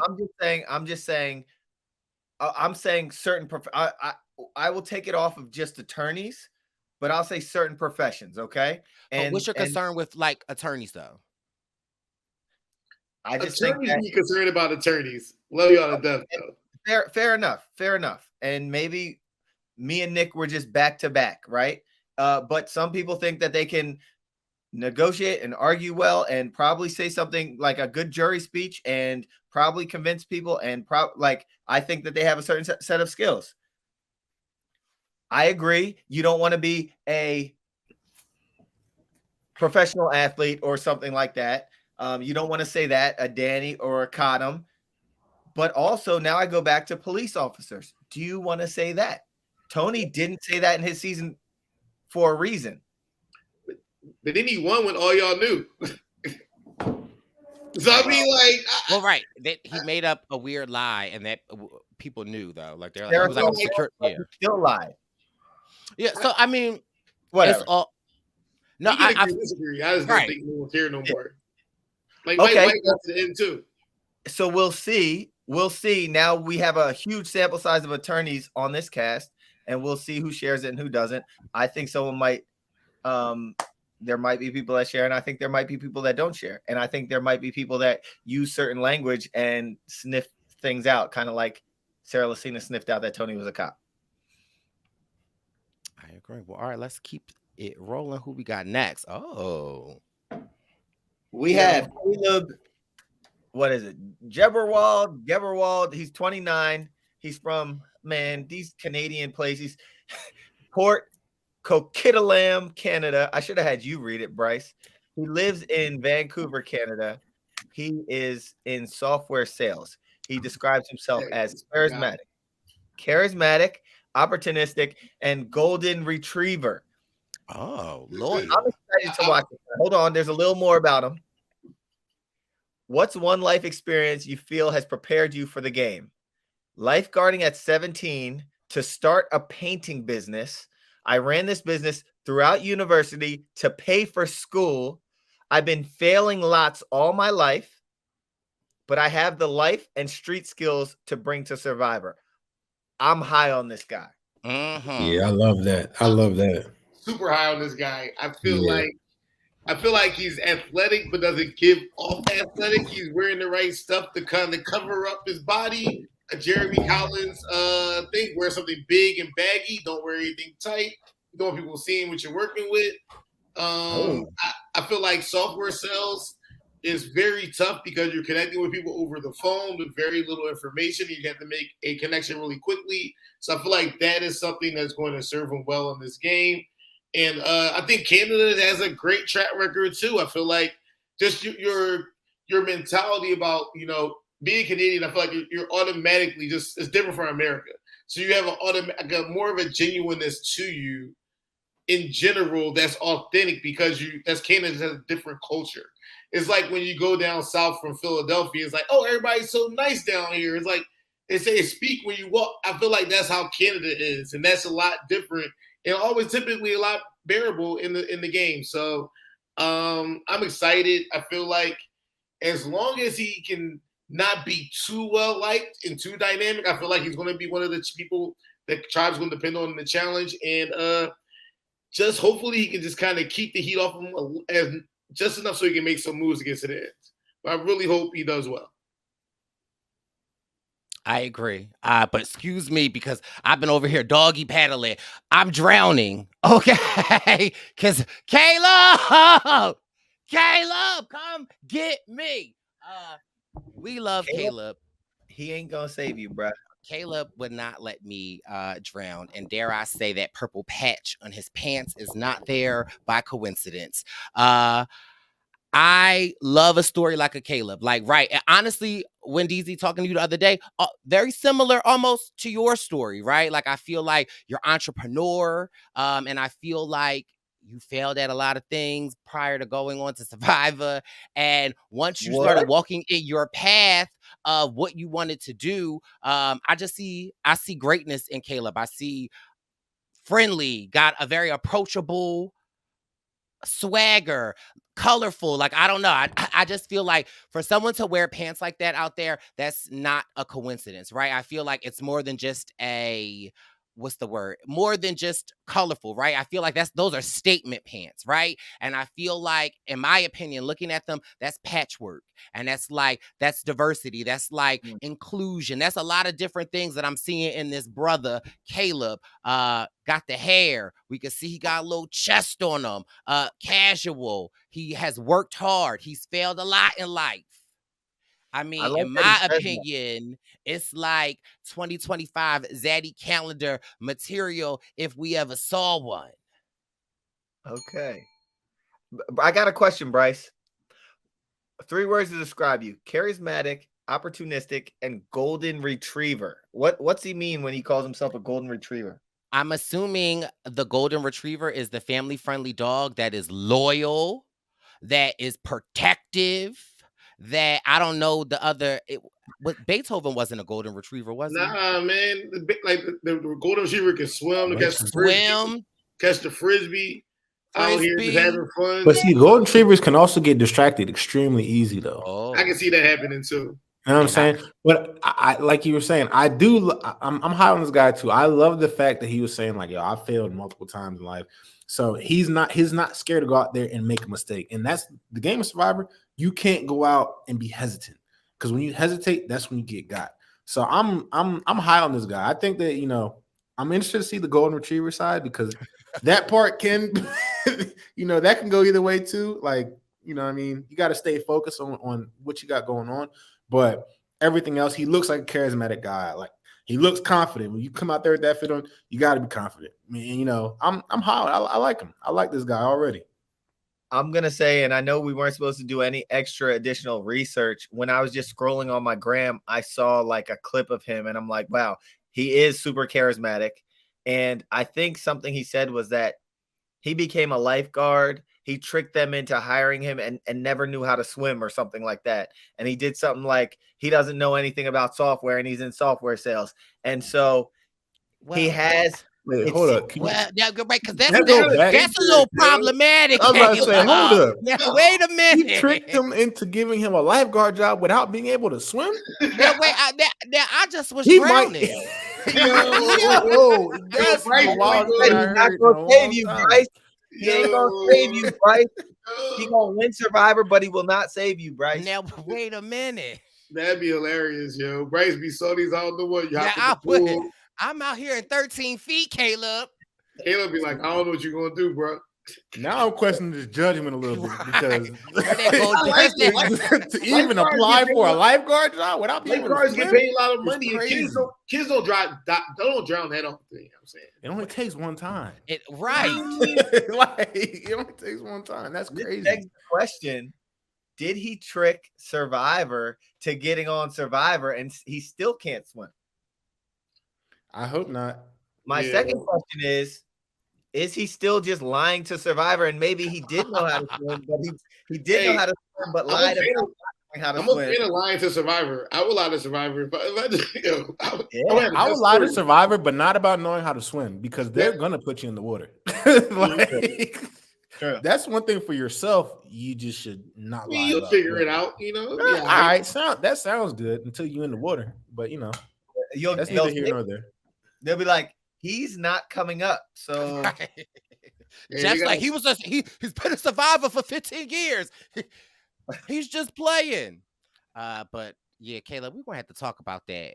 But outside of that, we like you, Kaleb. What we got next? Oh, who is this? Yo, we have James. Okay. We have Kelly Nalbandian, age 30, from Weston, Connecticut, lives in New York, New York. She's a critical care nurse. 3 words to describe her: scrappy, deliberate, and intuitive. Which previous player do you identify with the most? I totally relate to Kelly Wentworth's tenacious, scrappy vibe, but I think like Parvati. I have the ability to connect with and draw in lots of different types of people with charm and authenticity, but still maintain an independent, ruthless mental strategy. I'd also like to draw inspiration from Sari, as we are both nurses. Kelly. So you said she's a critical nurse? Critical care nurse. Critical care nurse. So that means she's working in high pressure environments. So hey, she might mess around and do very well because Survivor is just that, a high pressure environment, a high stakes environment. You know, that's not easy. A lot of people, you know, downplay nurses and stuff. But if you're working in like the ER, you done seen some stuff. Right. So, you done seen some stuff. I feel like Kelly is going to do phenomenal. Haven't had a conversation with Kelly. However, Kelly may or may not have been an alternate for my season. So just observing Kelly, I feel like the people that went through the process before, at least on my season, did really well. Between Cassidy, Jesse, Owen, all went through the process before. And I feel like there's a level of seriousness that she's going to bring to it because she knows how precious this opportunity is. And I look forward to seeing what Kelly does out there. You know, I think nurses do well because they're used to dealing with different types of people, also dealing with the nurses that interact with on the floor. So typically nurses are very diverse. She's in New York. You can talk to deal with a lot of folks. Also, I feel like Kelly should do well. Going to be physically fit. Just hope that, you know, when you don't, I don't think she has any like negatives. And when you don't have any negatives, just making sure you just aren't too, you know, anything, especially in the beginning, till you kind of find your troops that you can roll out with. But really high on Kelly. Wish nothing but the best. Ditto. Anybody that say they scrappy and want to be like Kelly Wentworth, and Sari has my vote. So ditto to all of the things about nurses being intuitive. For me, that's like you're thinking ahead. You're predicting what somebody might do. So you thinking of plan A, B, and C, and you scrappy. Sign me up. Come on, Kelly. I'm high on Kelly too. Yeah. What's that? I said, as a nurse, you got to be quick on your feet too. Right. Yeah, she can go far. And as a nurse, you know, at the nurse's station, you don't like everybody because Deborah don't get the meds out on time and Susan be late, but you got to be nice and you got to play. So listen, I feel like Kelly is going to know how to. That's what I'm saying, Brice. That's what I'm saying. And you in New York, so you know people, you got a nurse from the Bronx and nurse from Brooklyn. You know what I'm saying? Like, you know, and you have to work during COVID. You know. Oh, yeah, especially if she had to work during COVID. My God. Power to it. Yeah. So she's gonna go far, and I don't have any advice for her because I think she's gonna kill it. Does anyone have advice for Kelly? I would say I feel like just I Follow would your probably instincts. no. I mean, just That's what I was gonna say. Trust your gut, yeah. because your gut is most times don't lie to you. We'd be lying to people out there. Oh, it definitely does. You gotta trust it either way. It don't matter. Gut and messing folks up out here, yo. Look at facts. Okay. I've been yo, this boy right here, dog. Yeah, I like him. I don't know why, but I like him. Yo. I like him. This is Nicholas Sifu Alsup, age 30, from O'Fallon, Illinois. He lives in O'Fallon, Illinois. He's a gym owner. 3 words to describe you: outgoing, loving, and empowering. Love that. Favorite hobbies: playing guitar, practicing Tai Chi. Oh. James and Brandon, cooking. He's a grill master. And going on dates with my fiance. We do some cool stuff. Oh. So he sounds well-rounded. I mean, married, so that means he's focused. He got a goal. I feel like he's built really well. So they're going to try to probably keep him in. Hopefully, I mean, for challenge strength, I would think he's like the biggest guy out there.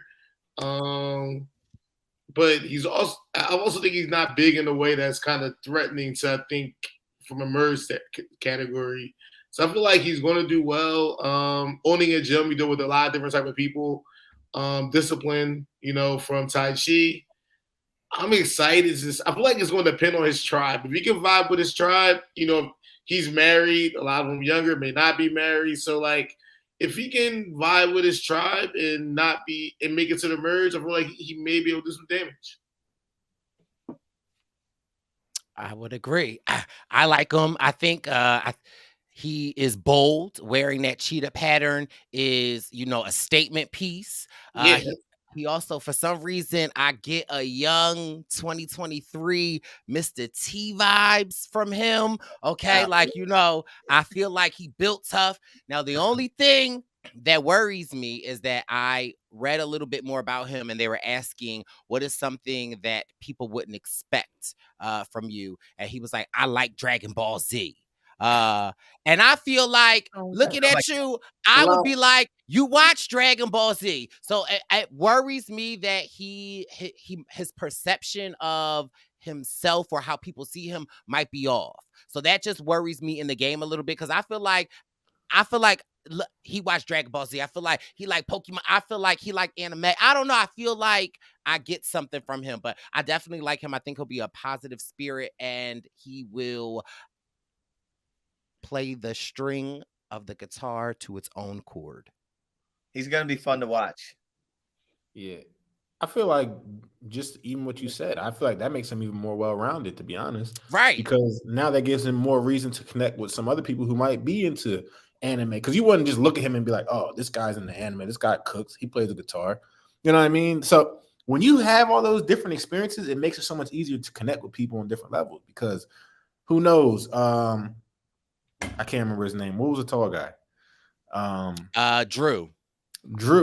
Drew might like Dragon Ball Z. You know what I mean? Brando might like Dragon Ball Z. People that he might not think that he would connect with, that might be his in with, because he's in that realm. And it surprises people when, like, I speaking from experience, I consider myself well-rounded. There was a lot of things that I was able to talk with people out there and have these deep conversations that allowed me to get closer with them, because it not only did it surprise them, but I wasn't speaking from a place of like, oh, like I kind of know a little bit about that. It's like, no, like I've done that. I'm really into that. And that people respect you a little bit more. They connect with you a lot more, because everybody likes somebody who they can relate with, no matter what it is. It could be Dragon Ball Z. It can be knitting. It could be doing puns. Who knows? Like, it's just another way to connect with people. I was thinking about you, Brandon, when we started seeing all the different aspects of him. I'm like, oh, I got a friend. He played in the NFL. He's a pilot. He's a chef. I'm like, does magic. Yeah, like that. It definitely, he's like you, man. So I just think that and he's a grill master, and I think that if he could get out there and create some good food out there with the little that they have, people might like him even more. So Cook out there, my man, Nicholas Sifu. And best Sifu? dress shirt on I'm a trying to- guy that we've seen thus far. And I want to see what this seafood comes from. I don't see seafood Nicholas. I just want to know how Nicholas is seafood. And that's the other thing I need to know. That's it. But other than that, I'm Yeah, good. that is interesting, huh? Yeah. Where did the nickname come from? Yeah, I need to know. Well, maybe his middle name. I got it. He does Kung Fu? Or what does he do? Tai Chi. Tai Chi. Oh, never mind. All right. Who we got next, Wendy? I tried it. Okay, next we have Kendra Macquarie, age 31, from Haverhill, Massachusetts. Lives in Steamboat Springs, Colorado. She's a bartender. She's outgoing, determined, and enthusiastic. What's one life experience you feel that has prepared you for the game? Walking the Camino Primitivo in Spain by myself definitely prepared me for this game. Walking alone over 15 miles in a day in a new country with nothing but my backpack showed me how determined and resourceful I am. Respect. She's cultured as well. If you're, backpacking through a country you don't know by yourself, especially as a woman, yeah. Hey, you have to be resourceful. You have to be aware of your surroundings. You have to, be able to navigate uncharted territory, and that, so I think that'll play to her advantage. I think Kendra is going to be a hard worker, and from the new era, from what I've gauged around camp, is if you're going to work hard around camp, you have to work hard around camp, and you can't expect other people to do it too. So as long as as long as I feel like she seems like she's not going to be a slouch in challenges, so that's definitely key in the beginning, where I feel like she's going to be a physical aspect, and then being a bartender, they talk to everybody and having that experience. So I can see people gravitating towards her, and just having her being just the right level of under the radar to kind of be able to kind of float a little bit until you have to make a move around 7 or 8 if she gets that far. So I feel like that's, Kendra's going to do well. Use those bartending skills. Right. I'm listening. You Brandon. The words out my mouth. Advice. Use those bartending skills. A bartender is a friend of mine. And I feel like that alone for me is like Kendra knows how to deal with annoying people. Kendra knows how to deal with amazing people. And as a bartender, people come back to you. So I feel like she is going to have her personality aspect and getting along with people together. My one advice to Kendra is that I know you have traveled alone. And for me, somebody like myself that lives alone, sometimes we forget that we're not alone. Like in this game, in order for us to win, we got to get people to vote for us. So my thing is for Kendra to be open and to find her alliances and confide in them, but still playing a single game, but open it up to your surroundings a little bit more. But yeah, I'm loving Kendra. I'd say my advice is use your bartending skills. You see so many different people come in the bar, and use the I guess it takes some level of personability to be a bartender. So use that to your advantage out there. Who we got next? Ooh. We have Sean Edwards, 35 years old, from Lawrence, New Jersey. He lives in Provo Orem, Utah. He's a school principal. He's a connection seeker, ambitiously minded, and he has magnetic energy. Which previous player do you identify with the most? Who do you think you'll play like the most? I identify the most with Zeke. He was always authentic and true to himself. He always came across as genuine, even in his gameplay. I imagine I'll play the most like Sari and Todd. They both were able to use the power of connection and social wit to form relationships that brought them further into the game. Then, when those relationships no longer served their gameplay, they voted them out. I know that sounds harsh, but that's the game. We can be friends after I win. I promise. Yes, I'm here for Sean. It's giving family vibes. I love it. I almost get a little school principal. I get Ron Clark from Sean. Yeah. I feel like, he named amazing players: Zeke, Sari, Todd. Love it. Kill it. I don't even have no advice. Okay, do you? in education, you are for the kids. Like, I just feel like there are so many good things that Sean has going for him that I'm excited to see Sean play. I feel like Sean sounds like he's down to backstab his ally, which is great. I would just always say, just make sure it's and have your ducks in a row after you do it. That's all. Okay.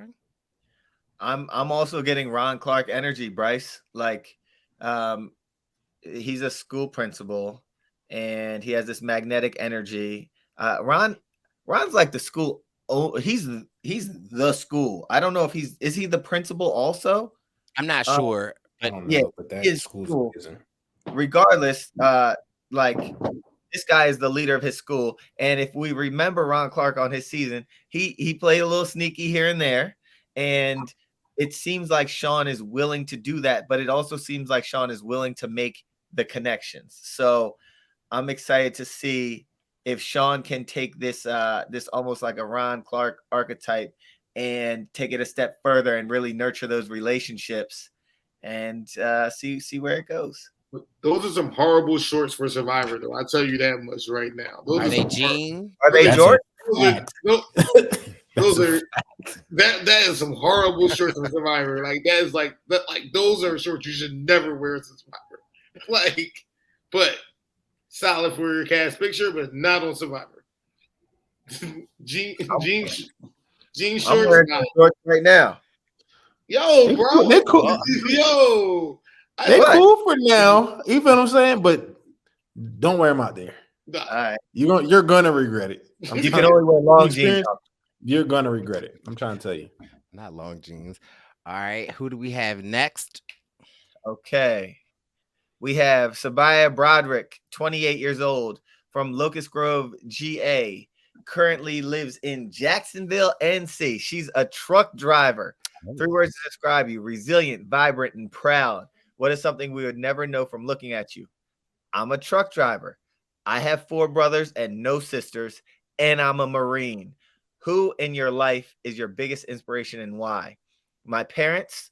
My dad is an immigrant from Jamaica, born into poverty, and now teaches engineering and has 3 degrees. My mom raised 5 kids and battled isolation from her own family at times. She never gives up and never accepts the minimum effort.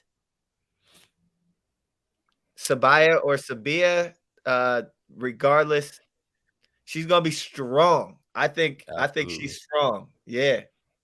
Absolutely. Especially living a truck driver life. I mean, I don't personally know that life, but I know people who do it. You have to be a tough person. You have to you go getter if you're a truck driver. That's no easy life. You're on the move all the time. I get you see a lot of the country and you make good money, but that's not easy, especially as a Marine too. Yeah, right. I think we have a strong woman on our hands right here.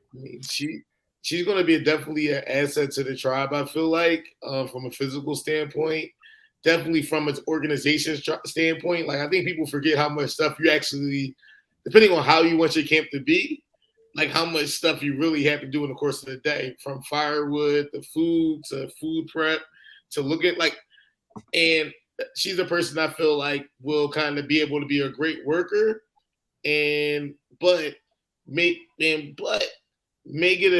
not deal with if it's not too structured. Like, I feel like she's gonna want structure, and I'm a fan of structure too. So, like, how do you handle it if people aren't on task? And how do you communicate? And I think that's gonna be the biggest thing. You know, truck drivers, brothers, probably used to be a very direct communicator, and that Marines, direct communication, and Survivor, just sometimes it's not a one size fits all. You have to make sure you're just giving people different approaches. Well, good thing she's direct, because we have Emily and Brandon that we need her to link up with, and she will be amazing. I feel like with the Marines, there's that like camaraderie and support of teams. And so I feel like I'm hoping that my good sis will be able to connect with a strong team that she can trust. And I feel like she's going to be an asset to any tribe. And I mean, again, it's the matching pantsuit for me. Okay, might be a truck driver, all brothers might have been in the Marines, but sis got real jazzy on us, real slightly and politely. So I feel like that just tells me she's multifaceted. And so I just hope that we get to see all sides of her, and I want her to go far. And my advice to her is give them hell. Give them hell, okay? Give them hell. That's my advice. For some reason, I'm getting, and I don't know why, but Elizabeth Olsen vibes. Remember Cowboy Elizabeth? And I don't know exactly why, but so there's that. What's that? I don't know either why, but I don't know why either. I'm listening. I hear this. Okay. Secondly, all right, fine. Forget about that. Secondly, Brice, do we have any other truck drivers in the Survivor family? Oh, Uncle Carl, okay? Uncle Carl from David vs. Goliath. And Uncle Carl is a character, so that make me nervous. I don't want my sis to win no rewards and get no beer or a drink, because Uncle Carl and Davey, when they got their reward. Davey was pouring beer on himself. Shout out to our brother Davey. Shout out to Davey, man. We love it. Now, I had one more question, and I know y'all are gonna say what you say. Does Sabiyah say that she's a Marine? No. I feel like it was a. I don't think so. I feel like maybe if it comes up, but I feel like a lot of times you kind of, what do you do? I drive trucks. I feel like people are going to kind of end at that. You know what I'm saying? So, I'd say that'd be the best bet. Truck driver, and then when final 3, you then talk about your Marines. Yeah. I agree. Yeah, so my advice would be save that Marine speech until you're in the final 3, sis. Let's go. And then we've got our final contestant to review. Who we got? Big Bruce. Bruce, my guy. Man, Brandon, let's start this thing off. What do you think about Bruce? Hey, you already know how I feel about Bruce. Hey, okay. Look, please, Bruce, for the love of God, please not go out there and get hurt. The last thing I want to see is you get medevac from anywhere. My gosh, because this man, I'm trying to tell you, captivating. He's one of those people. He wasn't even on my tribe, and he had an impact on us. You get what I'm saying? So it's like that speaks volumes on who he is.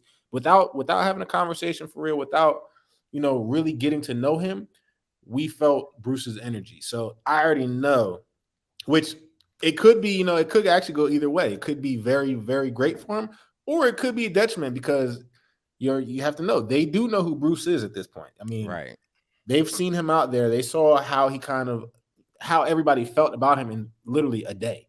So I think that, Bruce is going to give off that energy. People are they're attracted to it anyways, because he's super high energy, super good guy, family man. So I think that I'm hoping the best for Bruce. You know what I mean? I love Bruce.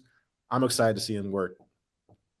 I don't know why Wendell has on props. Okay, right now. he has all the stuff Bruce needs when he's out there. Yo, Bruce needs to take his time. Bruce, my advice to you: when Jeff says go, you need to act like you at a stop sign. Look left, right, up, down before you do anything, Bruce. You not see him jump off the ship? And I'm ready to cuss him out Bruce for that. Bruce is going at it. I'm trying to tell you, Bruce is going to attack it head on regardless. No, I'm telling you, he is. I hope he just keeps his head on the swivel this time. That's it. He's not attacking head on. He said keep his head on the swivel. I'm trying to tell you. Keep his head strong. Dang, Bruce. They really cut Bruce. That's them making these jokes. I'm going to give you some constructive advice, Bruce. You're going to be loved out there, and you're going to have to figure out how to, make enemies, but to lower your threat level and get to the end. He needs to find a way to get ahead of the game. Early. Was that a pun? You guys didn't let me. You didn't even let me say his occupation. He's an insurance agent, and they say he's the head of his department. Bruce. Bruce. When you watch this, just realize who had all these head jokes. Remember, Remember, we had the head jokes. Bruce, It wasn't me. but the one thing that I don't worry about Bruce is for a returning player, right? Like I feel like sometimes people automatically target, but I don't feel like Bruce has that. Like I feel like I can confidently say that Bruce will not be the first person voted out. Like I don't see a world in which the people know who Bruce is, and whatever say the tribe that he's on loses, I do not see him being the first person out. Like I do not see it. Brice, why you gonna give Bruce that juju? Why you gonna put that on him? No, I'm not. But I'm just saying, like, I feel like with returning players, sometimes you have to worry about, oh, they're gonna look at me as a target. I don't see that. Like I feel like this is Bruce's first season. I feel like they'll know who he is, but I feel like he'll be able to be judged on his merit and how the tribe and things perceive him. I don't feel like as a fan, we love his story. But again, if I were to see him out there, I know he doesn't have any advantage over playing the game before me. I don't know. I just feel like he's in a very good spot to start over, like as a returning player. That's just how I feel. I hear you. I mean, he was really only out there 12 hours. Right. I mean, maybe 14. So it's not like he has this huge advantage. I mean, he got to see a small part of the game. And I think that just knowing who Bruce is and knowing his personality, I think once people get to know him, they're gonna want to keep him around anyways, because he's gonna be, one of those father figures, which I'm curious to see how he kind of handles that. I wonder if he's going to try to assume that role, or if he might even play it differently, because in our season, he came in as, the father figure for Tika. They all looked at him as that type of person. He was kind of directing them this way and that way. So I'm curious if he's going to maybe take a different approach this time, knowing that people, know who he is. They've kind of seen not so much his role, because it was short-lived, but they've kind of seen how others took to him. So I'm curious if he takes a different approach this time than he did last time. Mm-hmm. How long do you say he was out there about? Yo, he about to make a bad Brice joke, yo. What? It wasn't 24 hours. Nah. That I know. Would you say he was out there maybe 17 hours before he had to head home? Yo. Boo. Right. Yo.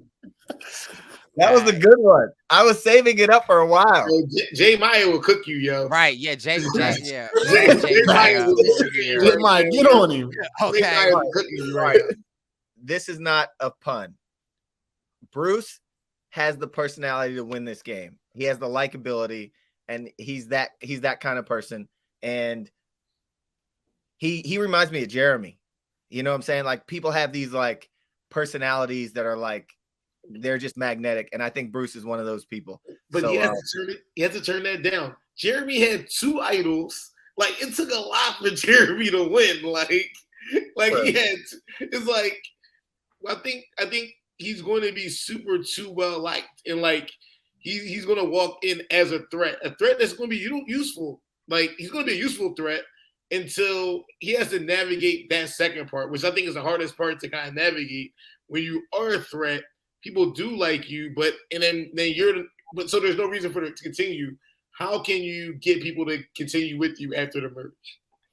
I don't think I have a problem with that. Reading a little bit about Bruce, I didn't realize that he grew up in foster care. And so I feel like as a social worker, children in foster care are so resilient, and the skills that he has to possess, I feel like his threat level will be mitigated by the alliances and the support that he makes. So, and he'll move straight to head of the class. So,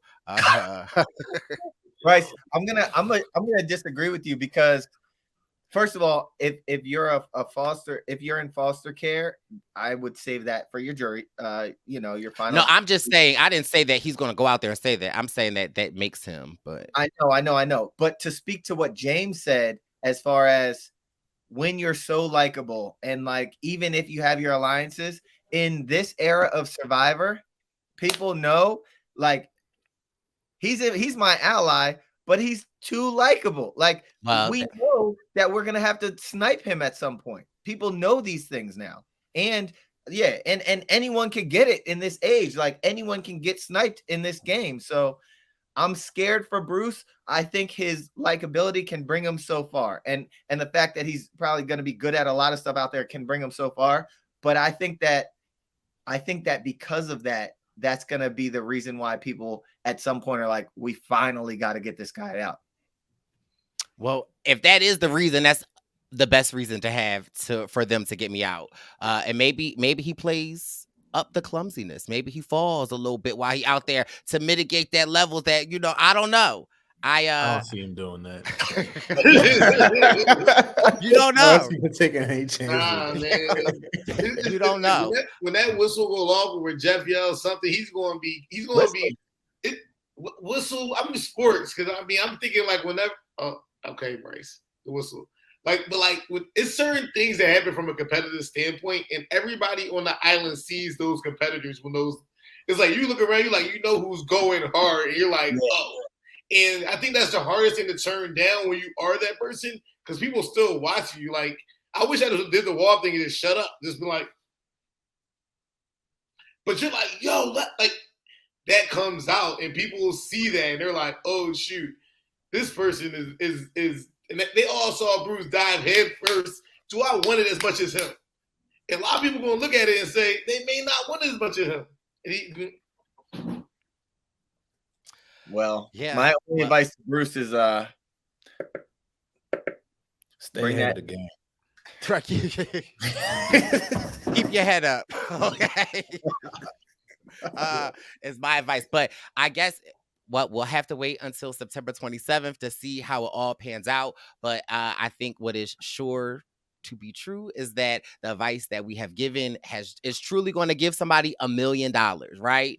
So I'm excited to see what Survivor will hold this season. Before we go, Brandon, where can people follow you? And we're on the block because I saw something with you and Danny cooking. Like, what can you tell the people what you got over there cooking? Yeah, so we got something in the works right now. Cooking with the Bros.